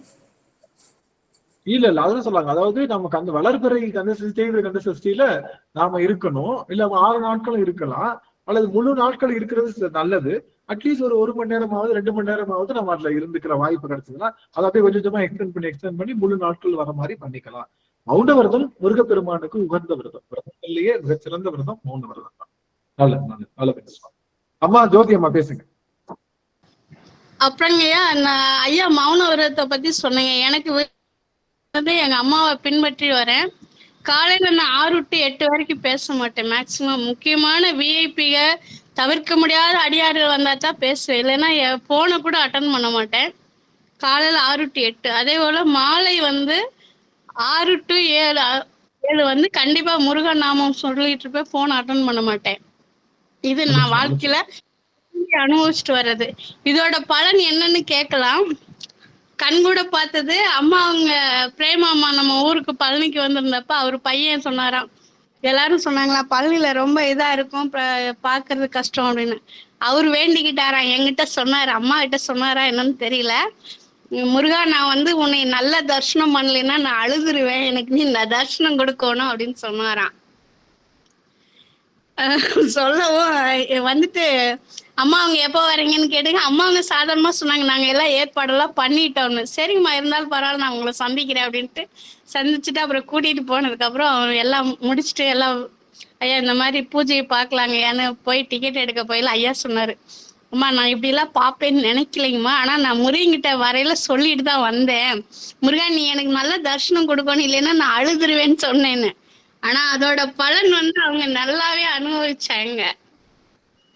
அது அம்மாவோட பையன் சொல்லும் போது எனக்கு ரொம்ப சந்தோஷமா இருந்துச்சு. இதுக்கு காரணம் என்னன்னா, நம்ம ஒரு அப்படியே ஸ்டெடியா நம்பிக்கையோட இருக்கு. முருகனை நம்பினவர் கைவிடப்பட மாட்டாங்க. ரொம்ப ரொம்ப மகிழ்ச்சி, மகிழ்ச்சிங்க அம்மா. இன்னொரு ஒரே ஒரு அடியவருக்கு வாய்ப்பு, எவரேனும் பேசலாம். ஒரு அடியவருக்கு வாய்ப்பு. அடியேன் பேசுறேங்க. நாகஜோதி அம்மாக்கு நன்றி. அதாவதுங்க, ஏன் விரதம் இருக்கிறாங்க அப்படின்னு சொன்னோம்னா, நம்ம உடம்பு உறுப்பெல்லாம் நீங்க சொல்றீங்க இல்லையா, அது சுத்தமாகும். முதல்ல சுத்தமாகும், நோய் தன்மை குறையும், உடம்புல இருக்கிற நோய் தன்மை எல்லாம் குறையுது. அந்த சூதக முனிவர்னு ஒரு கந்தபுராணத்துல நான் படிச்சிருக்கிறேன். அப்ப அவங்க சிஷ்யருக்கு ஏன் கந்த சஷ்டி விரதம் இருக்கணும், நம்ம குழந்தை மட்டும்தான் வேணும்னு சொல்றேன், இல்ல மொத்தத்துல எல்லாமே நல்லா. ஏன்னா நம்ம உடம்பு முதல்ல ஒரு சப்ளாங்க போட்டு உக்கார முடியாது. காரணம் என்னன்னா, நம்ம உடம்புல நோய் நிறைய இருக்கிறதுனால மடிச்சு போட்டு உக்கார முடியாது. சில அன்பர்லாம் இருப்பாங்க. ஆனா அப்படி உக்காரவே முடியலன்னா அப்புறம் எப்படி ஆசனம் போட முடியும்? அதனால உடம்பு முதல்ல தூய்மையை பெறணும். அதனால இந்த விரதத்தை கடைபிடிப்பாங்க. வாரத்துல ஒரு நாளாவது விரதம் இருக்கணும். நம்ம இந்து மதத்துல ஒரு கொள்கை வச்சிருக்காங்க, ஒண்ணு ஏகாதசி, ஒண்ணு சஷ்டி, கிருத்திகை, பல யாருக்கு என்னென்ன பிடிக்கும், அந்த ஒரு நாளாவது விரதம் தான் உடம்புல இருக்கிற அந்த நோய் தன்மை குறையும். அப்ப ஆசனம் போட முடியும், பெருமானை நினைக்க முடியும். ஒரு நோய் இருந்தா ஒரு மந்திரம், ஐயோ எனக்கு கையை வலிக்குதே, முட்டி போட்டு தரையில உட்கார முடியலையே, ஒரு பூஜை பண்ண முடியல, காலை வலிக்குதே முட்டி அப்படின்னு சொல்லிட்டு அந்த நினைப்பு தான் அங்க போகும். அப்ப அந்த உடம்பு தூய்மை பெறணும்னா நம்ம என்ன பண்ணோம், சில இந்த கடைப்பிடிக்க விரதம் இருந்து நம்ம முதல்ல உடம்பு சுத்தமாகணும். அதுக்கப்புறம் தான் மனசு சுத்தமாகும். மனசு அந்த நோயில தான் போகும். ஐயோ எனக்கு வலிக்குதே, உட்கார முடியல சாமி, அப்படிதான் போகும். அப்ப உடம்பு தூய்மை பெறனா அது விரதத்தை கடைப்பிடிக்கணும். விரதத்தை கடைப்பிடிக்கணும் ரொம்ப எல்லாம் கஷ்டப்பட்டு கடைப்பிடிக்கணும்ன்றது அவசியம் இல்லை. பெண்கள், அது முக்கியமா பெண்களை சொல்லுவாங்க, கஷ்டப்பட்டு விரதம் இருக்கலாம். விரதம் இருக்கணும். ஏன் விரதம்? பெருமான நினைக்கிறதா விரதம். மனசு சுத்தமா இருக்கணும். மனசு சுத்தமா இருந்து நம்ம எப்பயுமே அந்த நாமாவளியை சொல்லிக்கிட்டே, நம்ம 1000 வேலை செஞ்சா கூட அந்த நாமாவளியை சொல்லிக்கிட்டே விரதம் இருக்கணும். சிலவங்க பற்று கூட அந்த மிளகை சாப்பிட்டு இருக்கலாம், தப்பு கிடையாது. ஆனா பெண்களால நம்மளால கடைபிடிக்க முடியாது. அப்ப நாம என்ன செய்யணும், நாமத்தை சொல்லிக்கிட்டே இருக்கணும். அந்த மந்திரத்தை சொல்லிக்கிட்டே பெருமானை நினைச்சு நம்ம வழிபடணும். ஏன் நம்ம சிவ பூஜை பண்றோம், ஏன் நம்ம அனுஷ்டானம் பண்றோம் அப்படிலாம் நீங்க சொல்றோம் இல்லைங்க. அது என்னன்னா, அந்த 1 மணி நேரம் நம்ம போன் பேச மாட்டோம். அந்த 1 மணி நேரமாவது இறைவனை நினைக்கணும். அந்த நாமாவளி எந்த நேரம் நினைச்சுதான் இருப்போம். நிறைய தடங்கள் வரும், ஆனாலும் அது நமக்கு மௌனம் தான். ஏன்னா இறைவனுக்கு நமக்கு இருக்கிற தொடர்பு தான்.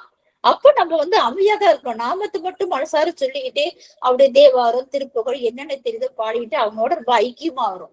இதான் விரதம். என்னை பொறுத்த வரைக்கும் இதாங்க விரதம். அவர் கூடவே இருக்கணும், அவர்கிட்டதான் பேசணும். அப்ப வெளியில ஒரு தொடர்பெல்லாம் நம்ம எல்லாத்தையும் விட்டுறணும். என்ன நடக்குது, ஏது நடக்குது, மழை பெய்தா கூட தெரியாம உணர்ந்து நம்ம உட்காந்து சாமி கிட்ட. இதான் என்னுடைய கருத்து. இதாங்கய்யா, இதான் விரதம். இது போதும். விரதம் நம்ம உணவு தான் நம்ம நினைக்கிறோம். நான் ஒருவேளைதான் சாப்பிட்டு விரதம் இருக்கிறேன் அப்படிமோ. அந்த ஒருவேளை சாப்பிட்டு விரதம் இருக்கிறது அவங்களுடைய விருப்பத்தை பொறுத்து. ஆனா விரதம்னா என்னன்னா, மனசத்தை பெற்று பெருமானே நினைக்கிறதா விரதம். இதெல்லாத்தையும் விடணும். இதெல்லாத்தையும் விடுறதுக்கு தான் அது விரதம் அப்படின்றது என்னுடைய கருத்துங்க. சிவாய். நன்றி, நன்றிங்க சுவாமி. ரொம்ப மகிழ்ச்சி. எல்லாருடைய விரதம் அந்த மற்ற செய்திகள்லாம் எல்லாரும் அடியார்களுக்கு சொன்னாங்க. ரொம்ப மகிழ்ச்சி. வருகின்ற கந்தசஷ்டி விழால வேலெடு வினையில் நிகழ்த்துகின்ற அத்தனை நிகழ்வுகள்லையும் அடியார்கள் கலந்திருக்கணும். குழந்தைகள், வீட்டுல இருக்கிற குழந்தைங்க எல்லாத்தையும் இதுல கலந்துக்க வைங்க. நிறைய விஷயங்கள் செய்யறாங்க. அதெல்லாம் ஆவலோடு காத்திருக்கோம். 7 நாளும் முருகப்பெருமானுடைய சிந்தனையிலே இருக்க போறோம். ரொம்ப மகிழ்ச்சியா இருக்க போறோம். நம்ம எல்லாரும் பெருமானை இந்த தடவை என்னமோ தெரியல, முருகப்பெருமானை பற்றி முருகப்பெருமானும் உங்களோட சேர்ந்து அடியனும் இந்த வருடம் என்னமோ புதிதா திரும்ப ஃபர்ஸ்ட்ல இருந்து வரது இருக்கிற மாதிரி அடியனுக்கு உணர்வு அப்படி இருக்க போறோம்ன்ற நம்பிக்கையோட அடிய நினைக்கிறேன் சுவாமி. போன கந்தசஷ்டி விரதத்துல அந்த ஐயா மாதிரி ஒரு ஆறெழுத்து மந்திரத்தை ஆறெழுத்து மந்திரம் சரவண பவாங்கிறது இப்பதாங்க ஐயா நான் புரிஞ்சுட்டேன் நீங்க சொன்ன பிறகு. இது நாள் வரைக்கும் எனக்கு தெரியாதுங்க ஐயா. அது தெரியாதுங்க ஐயா. நம்ம இவ்வளவு நாளா அப்படி நினைச்சிட்டு இருந்தேன். இப்பதாங்க ஐயா நவகுமார இப்ப புரிஞ்சுட்டுனுங்க ஐயா. இவ்வளவு நாளா எனக்கு தெரியாதுங்க. என்னைக்கு வரைக்கும் சஷ்டி கவசம் தரோவா படிச்சிருக்கிறேன், விரதம் இருந்திருக்கிறேன். ஆனா இதனுடைய பொருள் எனக்கு இன்னைக்கு வரைக்கும் சரவண பவான் தான் நினைச்சிட்டு இருந்தேனுங்க ஐயா. இன்னைக்குதான் தெளிவா தெரிஞ்சுட்டுங்க ஐயா. ரொம்ப நன்றிங்க ஐயா. ஏற்கனவே சொல்லிருக்காங்கம்மா, திருவாச சிந்தனை ஒரு நாள் சொல்லிருக்காங்க ஐயா நவகுமார் ஐயா சொல்லிருக்காங்க. நம்ம இதுல சொன்னோம், நம்மளுடைய வேல் பதிப்புல சொல்லியிருந்தோம். பரவாயில்ல சாமி, அடியார்கள் தெரியாத அடியார்கள் தெரிஞ்சுக்கிட்டாங்க. நல்ல மகிழ்ச்சி. ஆகவே நம்ம வருகின்ற அந்த ஐப்பசி கந்தசஷ்டி மகா கந்தசஷ்டி விழால எல்லாரும் நம்ம வந்து உலக நன்மை பொருட்டு நம்ம தவம் செய்வோம்னு சொல்லிட்டு எல்லா அடியார்களுடைய திருவடி தாமரை வணங்கிட்டு இருந்து இந்த விழாவை மிகச்சிறப்பாக நிகழ்த்தி வருகின்ற ஸ்ரீராம் காஷ்யப் ஐயா மற்றும் பிரேமா அம்மா, வள்ளியம்மை அம்மா மற்றும் இதர அத்தனை அடியார் பெருமக்களுடைய திருவடி தாமரைகளையும் அடியன் பல்காலம் வீழ்ந்து வணங்கி மகிழ்ந்து அடியார்களுடைய திருவடி வணங்கி இந்த நிறைவு செய்யலாம். திருச்சிற்றம்பலம். வெற்றிவேல் முருகனுக்கு அரோகரா. ஆறிரு தடந்தோள் வாழ்க, அருமுகம் வாழ்க, வெற்பை கூறு செய் தனிவேல் வாழ்க, குக்குடம் வாழ்க, செவ்வேல் ஏரிய மங்கை வாழ்க, யானை தன்னன் வாழ்க, சீரடியார் மாறிலா வள்ளி வாழ்க, வாழ்க சீரடியார் எல்லாம். வெற்றிவேல் முருகனுக்கு அரோகரா. முருகனுக்கு அரோகரா. அரோகரா. நன்றி சாமி. எல்லாரும் உத்தரவு வாங்கிக்கலாம். சிவாய நம. திருச்சிற்றம்பலம். சிவாய நமங்க ஐயா. திருவடி வணக்கம்.